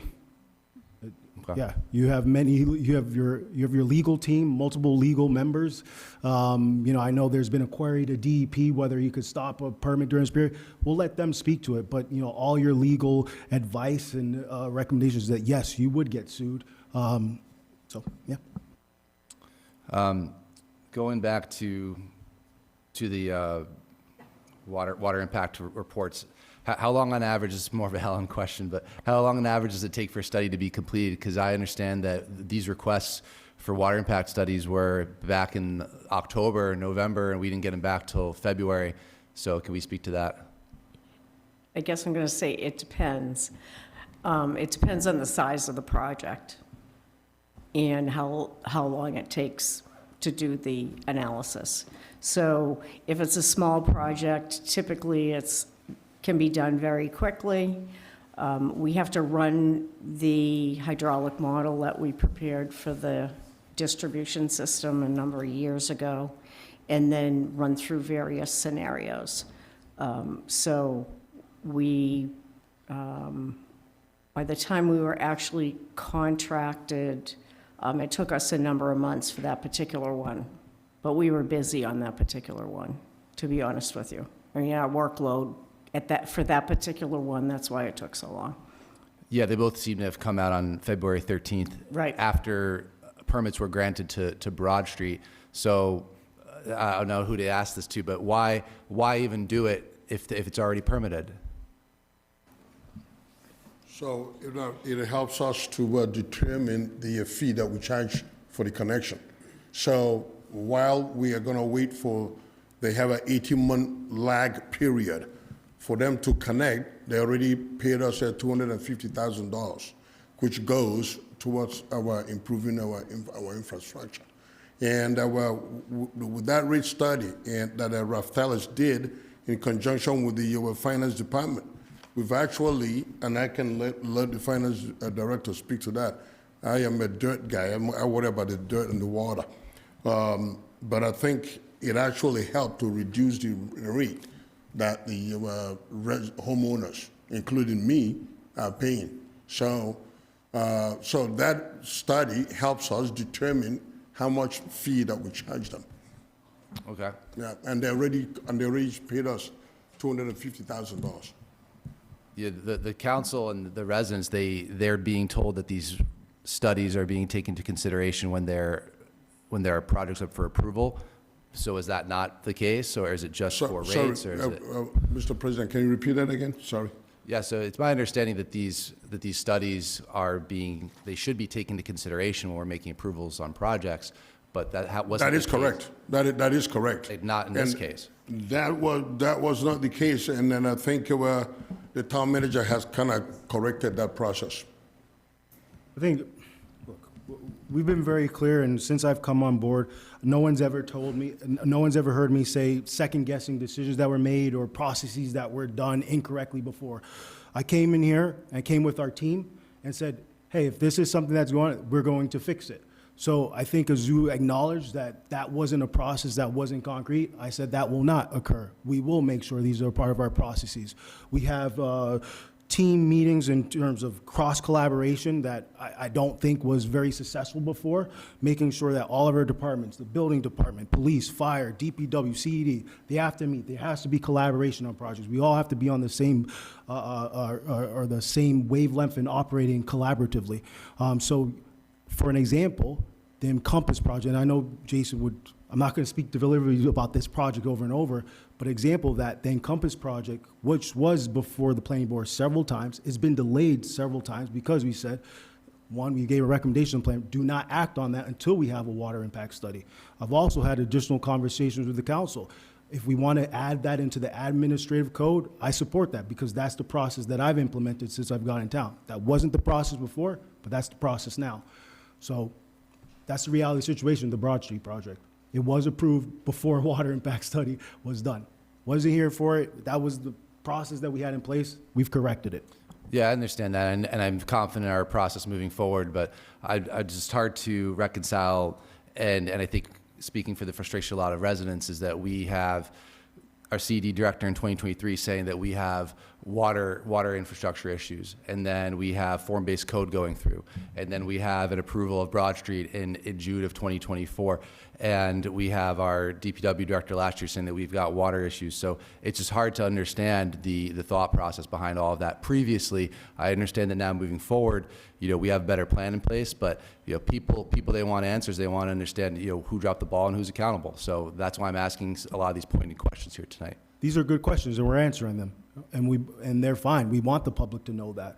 In addition to that, I mean, talking about the form-based code, I've had multiple conversations with our counselors. I do think we need to look at updating the form-based code because I do think there's opportunities to revisit that as well. So we're in lockstep. We've had a meeting with our team talking about recommendations regarding that, includes changing the approval process.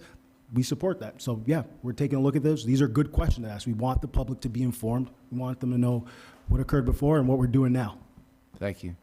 Anything else, councilors? Just a quick ask. Do you think it would be possible to create on the webpage a portal or something that indicates the permits that have been issued, sort of what's open and updated documentation to that? Yeah, Steve can address that.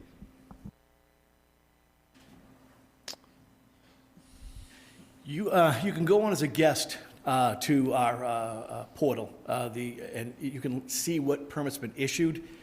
To see at what stage they're at, it's not, you can't access that, but you can access what permits have been issued and what permits are pending. So you can go on and find out if we're still waiting or pending, because usually what happens with permits, it's either issued, it's pending, waiting for additional information, denied. Right. So if you were to go on to the portal and look up that permit, you would see what it's been doing. How do I know how to get to the portal, log in, create a guest account? Oh, if you go on the building department's website, we have instructions on how to go and apply for a permit. It's like you're applying for a permit. You're gonna you make a you give a password and a username, and then you create that, and then that gives you option to go on to the site. It's very easy. I recommend anybody who's going to do it, use your last name as the username and the last 4 digits of your phone number, because everyone seems to forget what their password is to go on.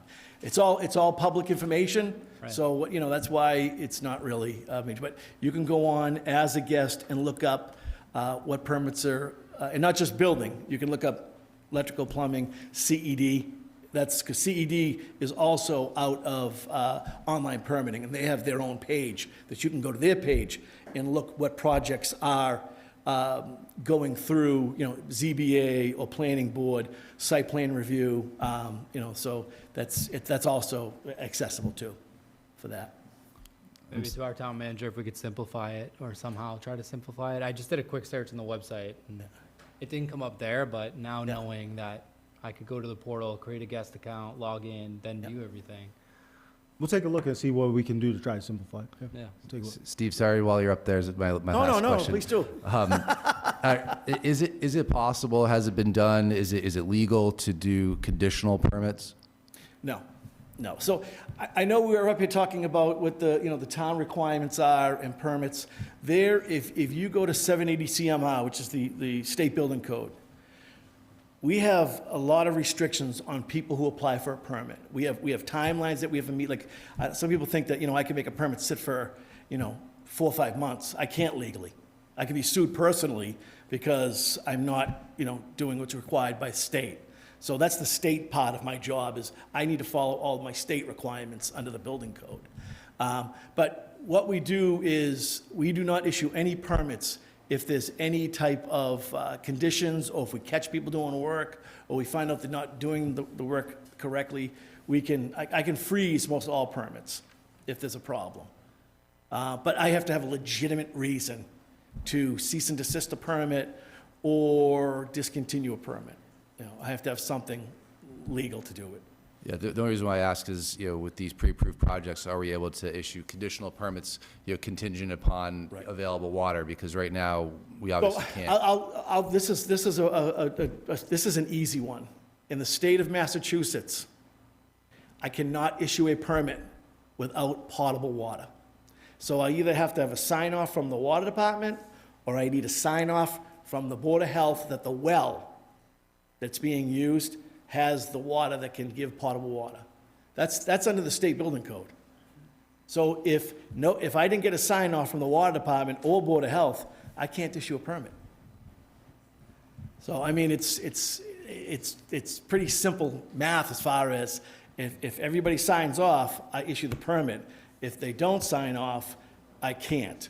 Yeah, I guess the question really is, can the water division or the sewer division make a conditional approval to you? And I suppose that's not the case. No, we don't do conditional approvals. Okay.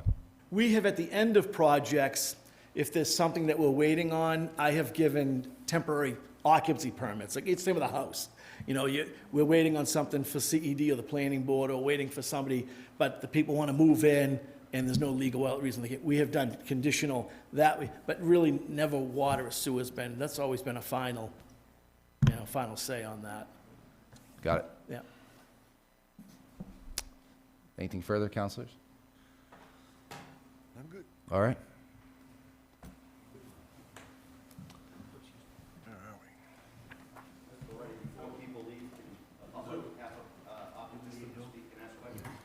I'm sorry, that's not typical, so we're not able to do that. But if, Mr. D'Amelia, if you do have any questions, have them at the end of citizen comment, and we can get those questions answered. I just don't want to break protocol. I'd love to make an exception, but it's, Last few times, presentations like this, a lot of the people that left that could answer possible questions were not here to answer.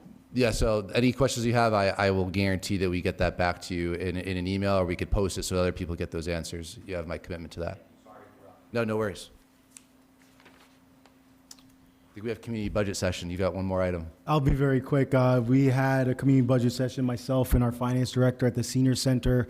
I feel like it was last week, Lori. Was it last week? I think it was last week. You don't know. It was last week. We intend to have another one. We wanted to have one for seniors during the day, but we'll have another one in the evening. And also collaborating, I think we're going to work with the budget subcommittee of the town council and the finance committee, hopefully, to do it jointly, to allow residents to give their, one, to understand where we are fiscally, but also to give their, their hopes or opinions about the budget process moving forward. So really focus on that collaboration, and we'll make sure we promote that date when we finalize it on the website, on the Facebook. Thank you. And I think that was it for the town manager report. Mr. President, Yes. could we have a 2-minute recess? Can I just add to the next president report before we get off that topic? Oh, yes, I'm sorry, I forgot. Questions for our town manager for future town manager report? Folks, just, we're going to call this to order. We're going to ask a couple questions and then take a brief recess, so please bring it to order. I just wanted to add that there was a woman that came up tonight to ask about the sewage plant and relation to the smell there. I was just wondering if we could get sort of an update, and I know it's been a long occurring issue, but maybe an update there, and maybe what long-term plans we have to address that. Thank you. Anything else? Any questions for future town manager We report? still have time to do that outside of this meeting prior to the next agenda. Yeah, of course, correct? absolutely. Thank you. So with that being said, we'll take a 5-minute recess. Yeah. All right, great. We'll see everybody at 10:35. All right, excuse me, folks. I'm going to call this meeting back to order. Please take your seats. Thank you very much. So we do not have any discussions. I believe I do have at least one committee report. Yes. All right, so strategic planning met. We passed out the last meeting to all the counselors a review packet to begin the review process for the town manager. And then when you're done with that, please turn that into Debbie. She will compile the information, and then the committee will go back and review that information toward the end of this month, and that'll be what we'll be using to start the review process for the town manager. So if anyone has any particular questions on the review packet, feel free to ask. Not a question in the review packet. What is the deadline you want it back from all The of us deadline is by? the March 31st. Thank you. Thank you. Do I have any other committee reports? Is Councilor McGrath still online? Vice President McGrath, are you still there?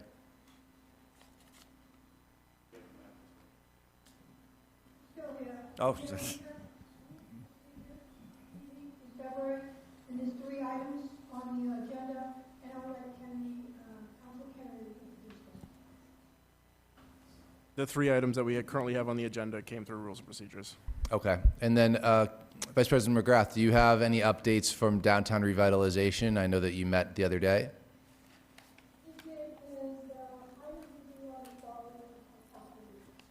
Okay, thank you very much. Anything further, any more committee reports? Okay, thank you very much, everybody. Next up, we have legislation for action, proposed ordinance DFY 26-008, a proposed amendment to Part 3 of the Administrative Code, Chapter 14, Article 1, Section 1, dogs. Rules and Procedures voted 3-0 to recommend at their February 20th meeting. And I will ask Councilor Kennedy, I believe he has an amendment he'd like to introduce. Yes. So this initially was to comply with 2024 Ollie's Law, which affects the kenneling. What was brought to my attention through an email and a text from a resident was there was some information that could be changed right now. Just so everyone knows, this is our current ordinance that you're reading. So when you read the tether in this, that is what is in our current town code. So what I was able to find was that it's been updated at the state level.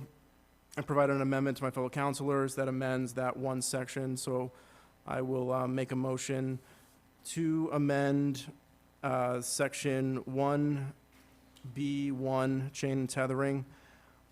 The language that's going to be struck is no person owning or keeping a dog shall chain or tether a dog to a stationary object, including but not limited to a structure, doghouse, pole, or tree for longer than 24 consecutive hours. That language will be struck. It's the first sentence. That language will be replaced with no person owning or keeping a dog shall chain or tether a dog for longer than 5 hours in a 24-hour period, and outside from 10 p.m. to 6 p.m. unless the tethering is for not more than 15 minutes and the dog is not left unattended by the owner, guardian, or keeper. That language is straight from Mass General Law, Chapter 140, Section 174E. So you're making a motion I'm to making a amend, motion. and I'll entertain a second. Any discussion on the amendment? Okay, seeing none, we will go ahead and take a roll call on the amendment as is proposed. Mr. Kennedy? Yes. Ms. Ellenberg? Yes. Ms. McGrath? Mr. Loretti? Yes. Dr. Perry? Yes. Mr. Murphy? Ms. Hunt? Yes. And Mr. Lindy? Yes. 8 in favor, 0 opposed. Great. So with that being said, what is before us is a potential vote to refer to advertising. Do I have that motion? So moved. Second. Motion made and a second. Any further discussion on this one? I had several things that I thought needed to be corrected in here, Sure. which I didn't know that we didn't do it at the last meeting, did we? No, if you because- wanted to make any amendments to it before you refer to advertising, now would be the time. Okay, Wait, I'm just sorry, it's so late at night. If it's extensive, do you want to submit it separately and we wait on this? Should I do that? I mean, it's all these little blue things. Yeah, if it's extensive, why don't we go ahead and do that? Pain in the neck, I'm sorry. It's just because when I was town clerk and we did dog licenses and stuff, it's just Sure. some things I remember So- from that. So do we want to withdraw that motion? Sure. Who made the initial motion? I did. Okay. So what we'll do is we'll just leave this on the agenda for our next meeting. And then in the meantime, if you want to send I'll send it out. our council clerk the amendments. I will. you need to do a motion to continue. Okay, so I'll make the motion to continue. Second. continue and a second. Any discussion? Second. To our next meeting. To our next, yes, definitively to our next meeting. So if I could get a roll call vote on that, please. Mr. Kennedy? Yes. Ms. Ellenberg? Yes. Ms. McGrath? Mr. Loretti? Yes. Dr. Perry? Yes. Mr. Murphy? Yes. Ms. Hunt? Yes. And Mr. Lindy? Yes. Yeah, I know. Okay, so we will continue that to our next meeting, and Counselor Hunt, if you get those amendments over to I will. Ms. Ward, that'd be great, and then we can read those into the record and then properly refer to advertising. Thank you, and I'm sorry for being, Oh, that's all right. It's a little late to be reading a lot of amendments, so. Next up, proposed ordinance FY 26-011, amend Part 2 of the Admin Code, Chapter 1, Article 3, multiple members, appointed bodies. Rules and Procedures voted 2-1 to recommend at their February 20th meeting. And do we have any updates from any of our Rules and Procedures members on this one? Yes, please, Councilor McGrath. yes, I'd like to make an amendment. I would like to say that agriculture committee not be deleted. I spoke, contact with BSU, and I want to gather more information, that maybe we can have them have a presentation how important this is, which they do a lot with their sustainable program. Okay, do we have a second? I'll second. Okay. So any discussion on removing the piece that would remove the agricultural commission, which would effectively keep it as a commission? Any discussion on that, councilors? I would be in favor of that, keeping it. I'm in favor of that. Someone's cell phone. Clarify ringing. where the amendment is to remove Section 3 Agricultural Commission from this amendment. Yes. Okay. Not deleting that. Yep. Yeah, so not deleting it, leaving it as is. My only question for our town manager is what, if any, resources does currently keeping that commission open have? Is there any impact at the moment? No, I think this commission hasn't meant, I don't know if it's in verse 2018 or 2020. There's no one on it, no one's applied. It just remain as it is right now. Okay. Any further discussion on the amendment, which would effectively keep the agricultural commission? Okay, seeing none, we'll put it to a roll call vote, please. Mr. Lindy? Yes. Ms. Hunt? Yes. Mr. Murphy? Yes. Dr. Perry? Yes. Mr. Loretti? Yes. Ms. McGrath? Ms. Ellenberg? Yes. And Mr. Kennedy? Yes. 8 in favor, 0 opposed. Okay, so Mr. President, I'd like to make another amendment. I would like to remove I would not like the Cable Advisory Committee to be removed either. Okay, do we have a second? Second? So any discussion on, this would effectively keep the Cable Advisory Committee? Yes, and at the meeting, we discussed this, and I have incredible, extensive experience on cable television. That is a committee that is not functional at the moment, but needs to be functional when the cable license is renewed. There's a lot of specific information, and even though our town attorney has some familiarity with that, he's not an expert on that. Nothing against the town attorney. Usually towns bring in an expert. There is money available through the cable franchise fee to pay that, okay? And it's a specialty, and there's also a thing, if the cable company is non-compliant with the license, that committee is needed. It is an advisory committee, but it's important. And also, if lo and behold, another cable company were to ever come to Bridgewater to compete with Xfinity, Verizon, whatever company, that committee would be needed. Okay. Any further, councilors, on that? My only question is, and there may not be an answer on this council for this. Did the previous Cable Advisory Committee recommend the non-compete clause we currently have with Comcast? I can answer based on information that I know, because I sat on both sides of the table. There was always an open cable franchise process. It's just no other company wanted to come in and compete. Verizon did not build out any more than the towns that they committed to. I think previous town managers, and maybe Mr. Casanova Davis can speak to this in other communities, they've stopped building out, okay? With the current cable, with the current market, most people are cutting the cords, they're going to streaming. There's a bill at the legislature to try to get streaming services back for BTV to fund them, because right now it's only cable subscriptions. And I just think, even though the committee hasn't been functional here, It could be with some outreach, and I know we have a lot of committees that have a lot of vacancies. I just think it's ill-advised if we eliminate it. Anything further, councilors? I just want to make a comment that our cable company does these meetings as volunteers.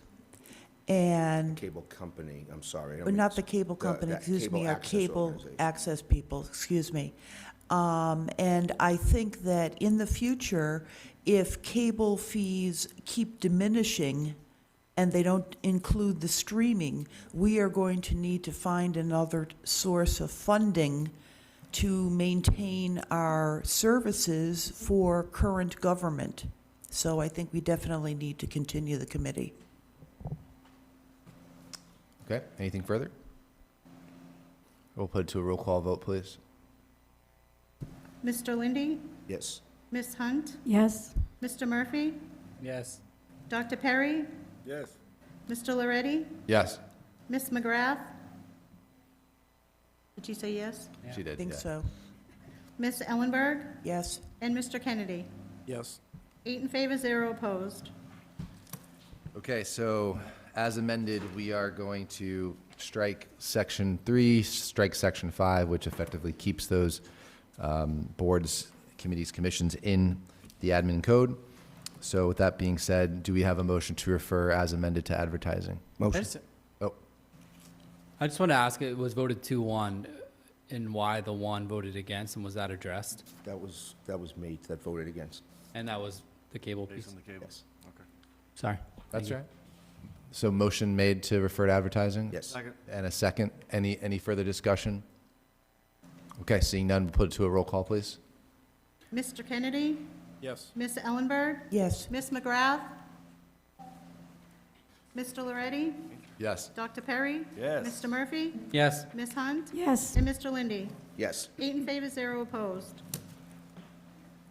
Okay, last up for legislation for action, we have Order FY 26-012, amend Part 2 of the Admin Code, Chapter 2, Article 1, Section 3D, Department Heads, Rules and Procedures voted 3-0 to recommend at their February 20th meeting. Do any of our Rules and Procedures members have anything to say about this one? I could just give an overview of it. Yeah, I worked on this with our town manager. It just realigns our department heads based on the current flow of those departments. It doesn't remove anybody that currently has a position. And the goal of it is just to readdress in the admin code who the department heads are.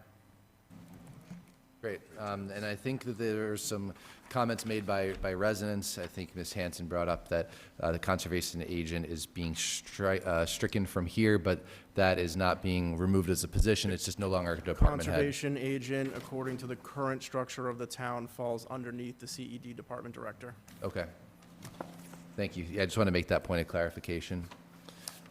Okay, so with that being said, do we have a motion to refer to advertising? Moved. Second. Motion made and a second. Any discussion on this one? Okay, seeing none, we'll put it to a roll call, please. Mr. Kennedy? Yes. Ms. Ellenberg? Yes. Ms. McGrath?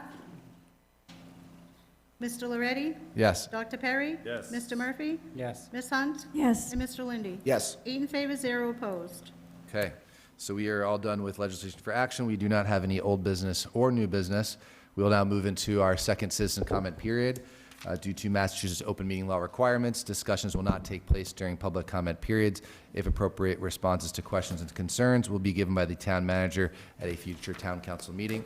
Anyone may come up at this time, and you may speak for 3 minutes. Please state your name and address for the record.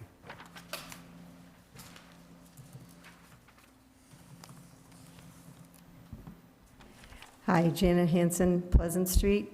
I first want to thank you for keeping the Agricultural Commission. I appreciate that. And for the last one, the department heads, I still feel like there should have been an explanation on that ordinance. I'm so used to ordinances having a little bit of explanation. So granted, conservation agent isn't going anywhere, but it doesn't say where, it's no longer considered a head, but it doesn't actually specifically say where's it going. So, or what it's going to be under. You verbally say it, but it's not in the ordinance. So that's important that it should be in the ordinance to follow suit with others. But that being said, as far as quickly as about the water, in a nutshell, do we have water to support our approved projects or not?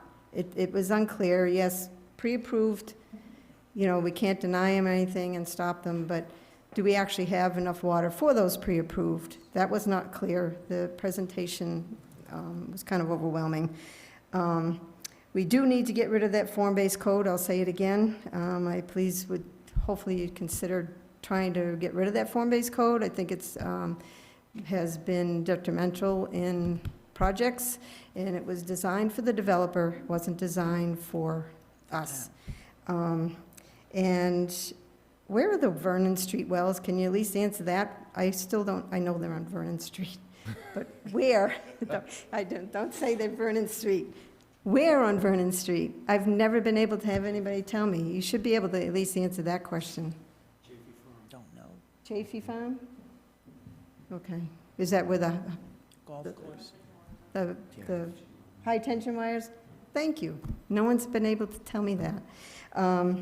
And side note, or not side note, website is still not user-friendly.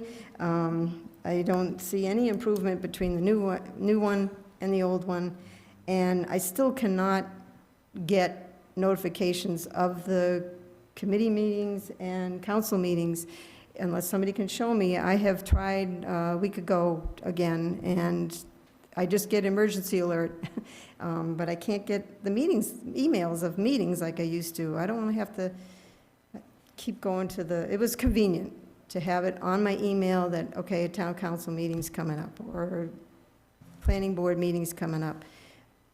I don't see how to do that on the website. It's not letting me. And I have been having difficulty finding things on the new website. I'll type in search. Oh, sorry, don't know. I have any idea what you're asking. So I still wanted to let you know that IT needs to do some work.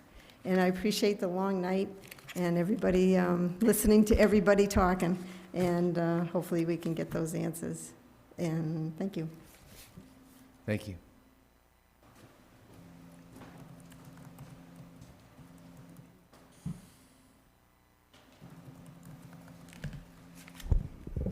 Steph D'Amelia, Harvest Lane.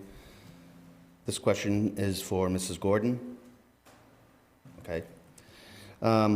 Just wanted to know if she was aware that the private well that was discussed this evening, that was owned by a private citizen, is a certified, DEP certified, PFAS-free well. And it had been made available back when Mr. Dutton was our town manager. I don't know if Apex or Mrs. Gordon would be aware of that. I know there's been some discussions, and there's been a lot of discussions about a lot of things. I don't know if this got, passed over, but maybe, I don't know. I'm not an engineer. There's potential to do exactly what we're doing with Middleborough, purchasing water off this private citizen. It is a DEP maintained, certified PFAS-free well, and there's documentation that shows how often it has been tested. So, is there potential, and in the emergency that we're in, to make some kind of agreement with a gentleman that owns I'll say it again, DEP certified PFAS-free well, and purchase water from him? No different than Middleborough. Put that 1,000-foot line over on his property and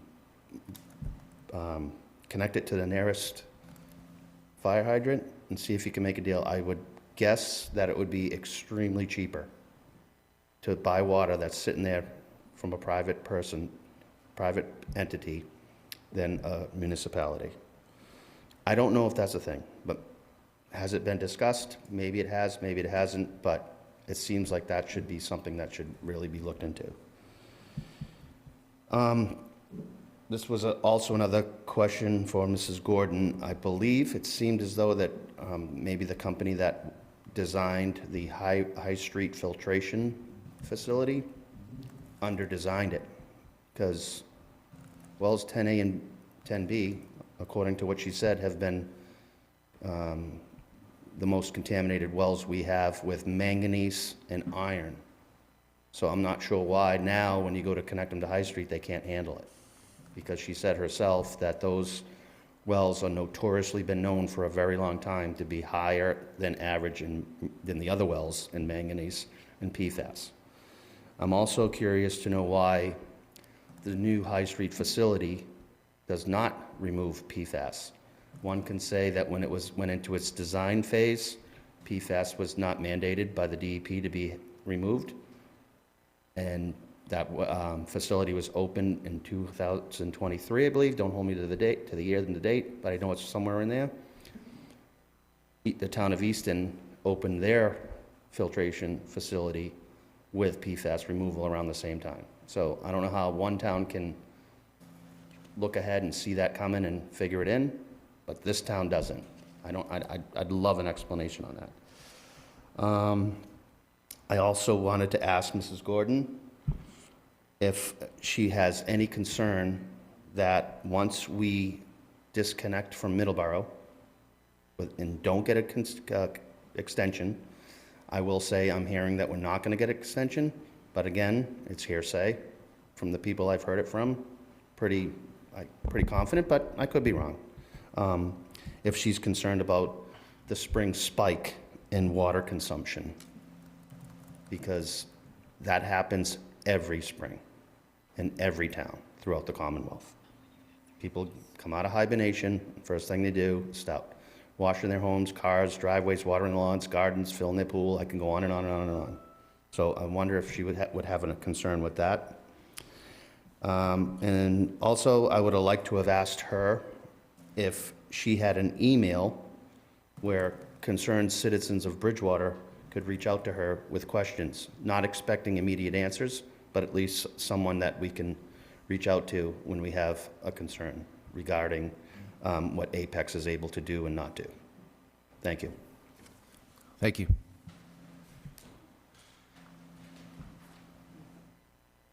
Carlton Hunt, Austin Street. First of all, I want to thank the people that came out tonight. I think we all knew that people were concerned. It's good to see them. I also learned a lot from the presentation. Sometimes it's hard to read small diagrams and graphs, but I think that was an excellent job, and I really did learn quite a lot. I also thank Justin for stating that he will form an ad hoc committee to advise him personally. That's allowed by our charter or admin code, I'm not sure which, but he has that authority to do it, and it's not necessarily posted public meetings because it's advisory to an individual. So that's really good, and I really appreciate him doing that. Beyond that, we've got a lot of work to do, and I think the timelines are a lot clearer tonight. Thank you. Thank you.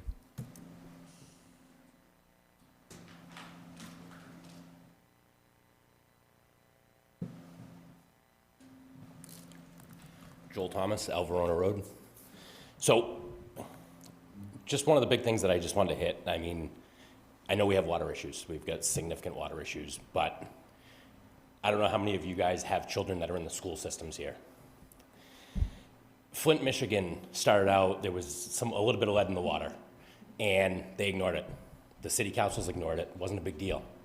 Kept going on and on.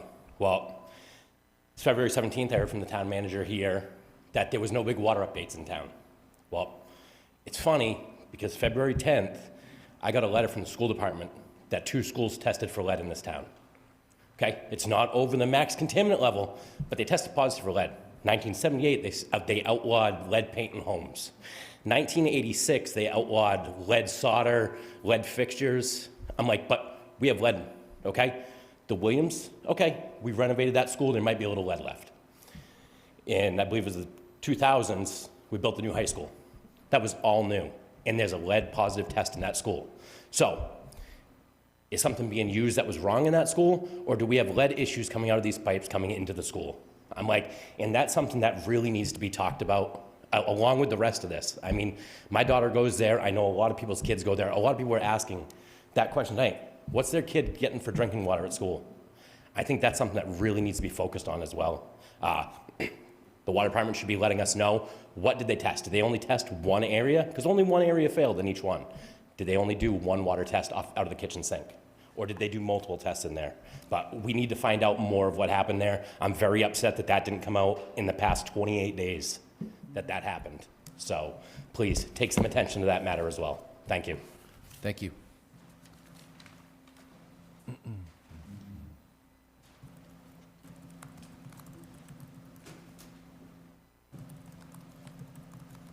Donna Jewell, Keith Place. I listened to the presentation about from the DPW director about the permitting process and the expiration of Mr. Pascal's permit. And I would just like to respectfully request that the council go back and review those timelines and provide me with an answer.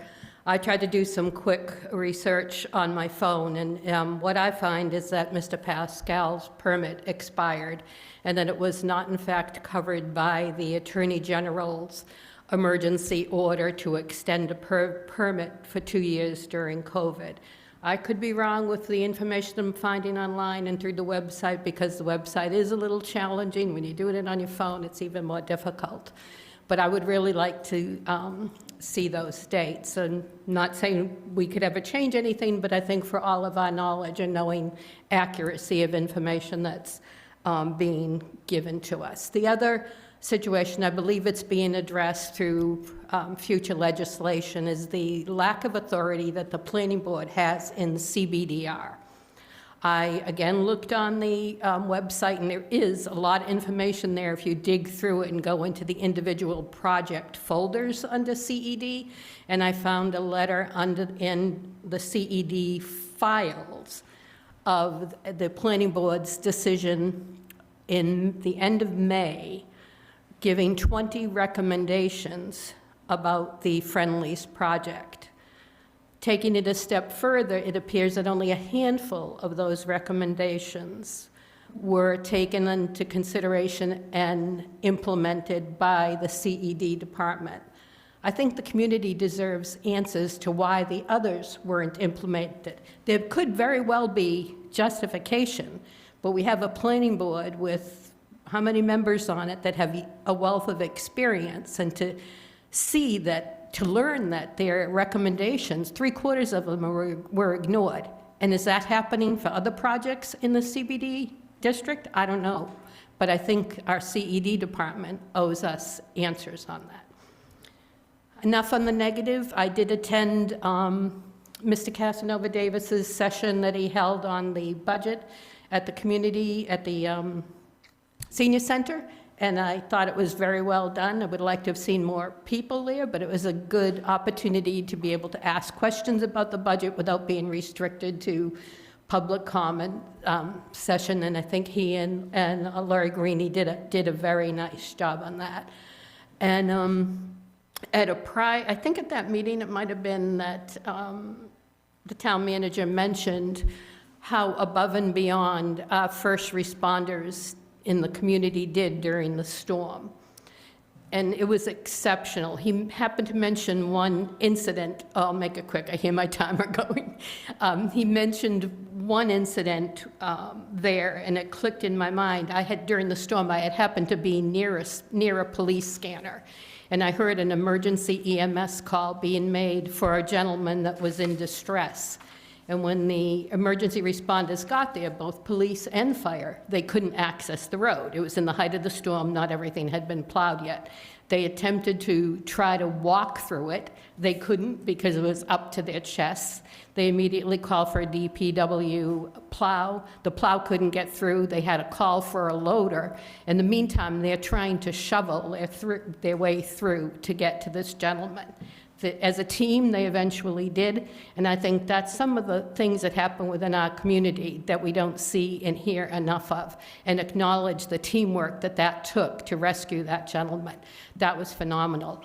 And right around the corner from my house, there was another emergency call. It ended in a very sad way, but the police and fire couldn't access the driveway. They were out there shoveling to get in, and our neighbors all jumped in to help them. And that's the kind of things we have going on with our first responders, and they deserve huge accolades for that. That's all. Thank you.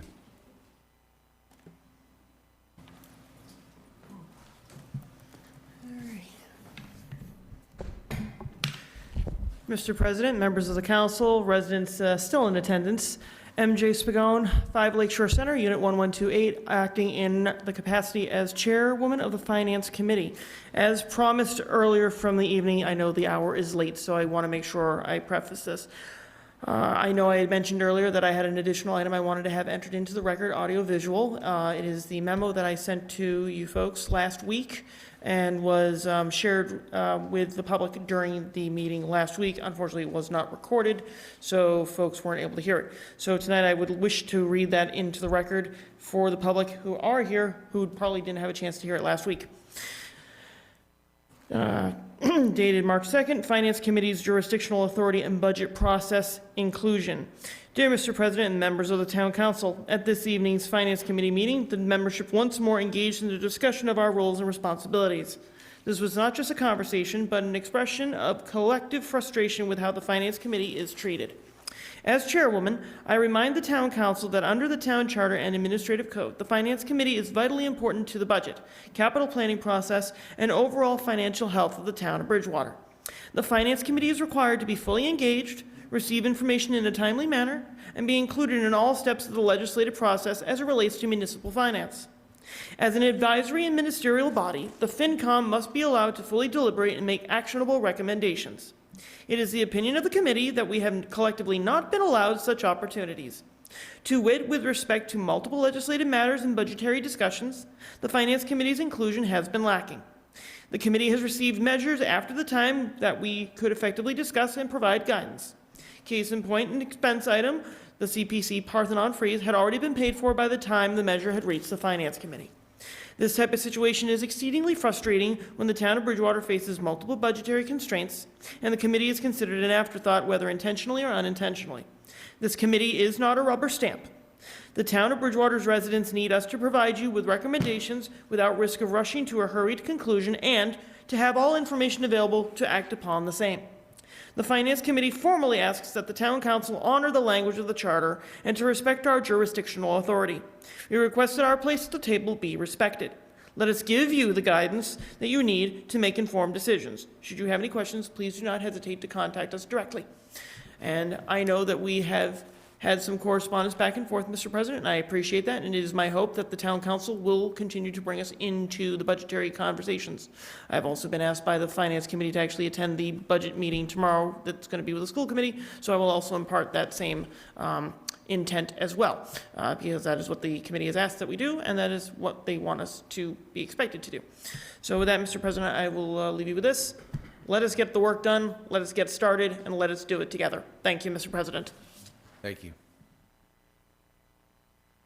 There we go. Would anyone else like to come up and speak? Okay, so I want to thank everybody again for coming out tonight. Thank you for your comments. They are definitely heard, and we will continue to do the work here. We hope to continue to see you come out to our future town council meetings. So that being said, we will now move into council comments. I will start with Councilor Lindy. Thank you, Mr. President. The hour is late. I want to thank the 11:11, there we go. I want to thank the residents that stuck it out all the way till the end, the 17 or so. But some of us do take extensive notes, especially on council comments. 33 people spoke tonight. We had a full house. We had almost double that capacity, another 6 just now. Every single thing that is spoken should be listened to by all of us, okay?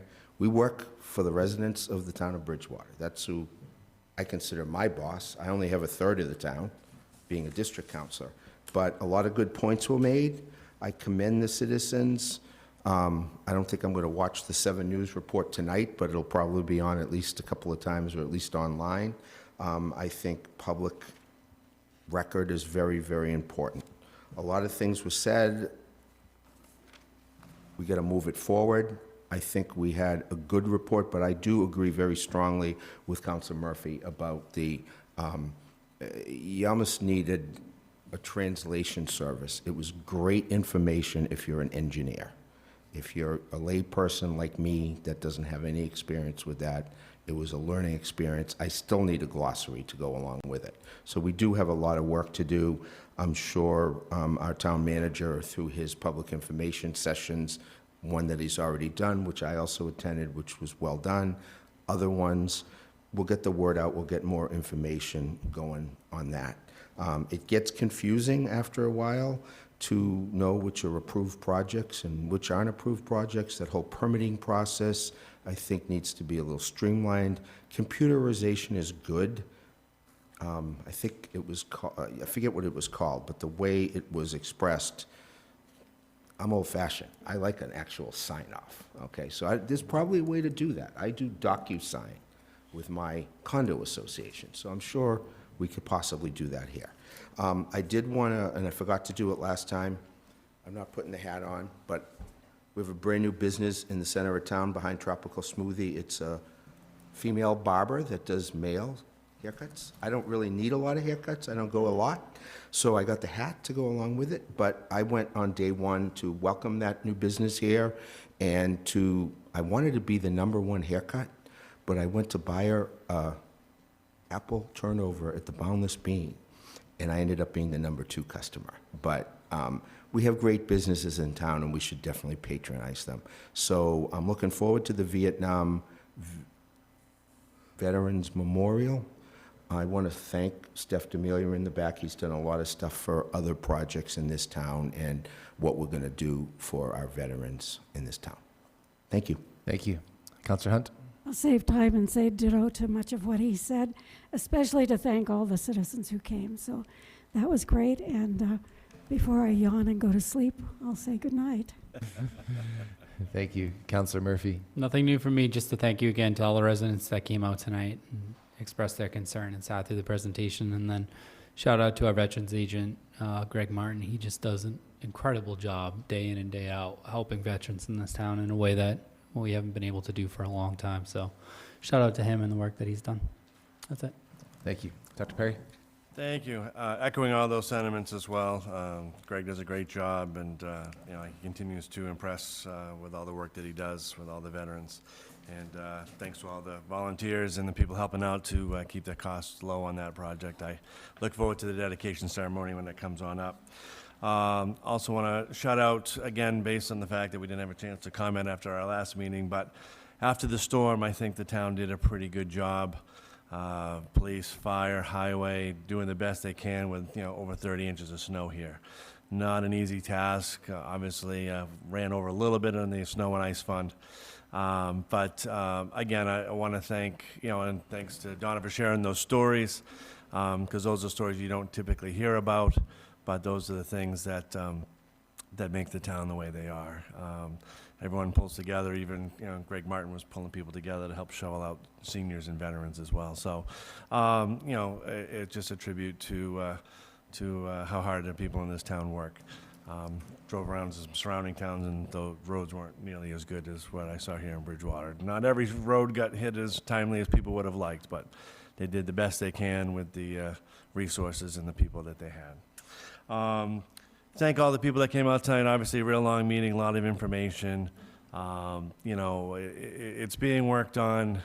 There's plans in place. There are some light at the end of the tunnel with what we're dealing with.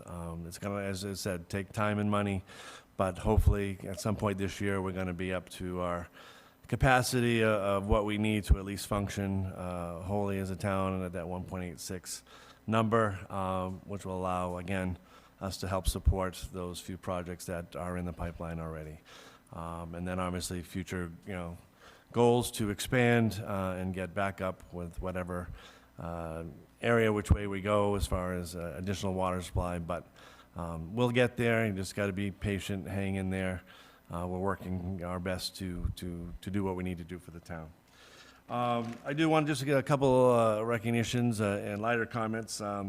Our BR sports teams have wrapping up their winter season, and a lot of success with many of the teams. Boys high school varsity hockey had one of their best seasons in a long time. They made the playoffs for the first time in about 6 years. They did win a playoff game, but they lost a tough game to Catholic Memorial, which obviously recruits pretty heavily for that level of hockey. But I want to congratulate that team this year. I also want to congratulate the boys and girls basketball teams. They just wrapped up, unfortunately. Boys came up short. Again, Bishop Fian got us once again. First football, now basketball. But boys season had a great year, as well as the girls. They ran up against the #1 seed in Springfield Central. So they had a great season in both teams, and I congratulate all the athletes at BR from their winter sports season. And with that, I will move it along. Thank you. Councilor Ellenberg. It's been a long night. I would just say thank you to the citizens for coming out, and I will spare you further verbiage. Councilor Kennedy. I'll try to keep it short. I echo a lot of that, what's already been said. I also want to thank DPW, Police and Fire. Having been there in those storms, it's rough, and they did a great job. The town did a great job with the cleanup. I want to thank the citizens for coming out. It's great seeing a full room here, and that involvement's important, so I hope people were able to take away a lot of good information from tonight as to what the plans are for the town and where things are at currently. I also want to thank Apex for coming out and answering those questions for us. I feel like we were provided with a lot of information tonight, and that was a very good thing, along with the other town employees and the town manager for providing and answering the questions that the council had. Thank my fellow councilors for a good meeting, and guess have a good night. Thank you. Vice President McGrath, are you still with us?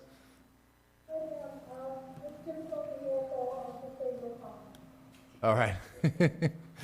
As for me, I go last, so everybody said all of the good things, and I just wanted to thank the residents one more time for your advocacy. Thank you all for coming out. Thank you for all of your comments. For those that couldn't make it tonight and they do have comments, if they do have questions, please email us. We will reply to your emails. We will respond.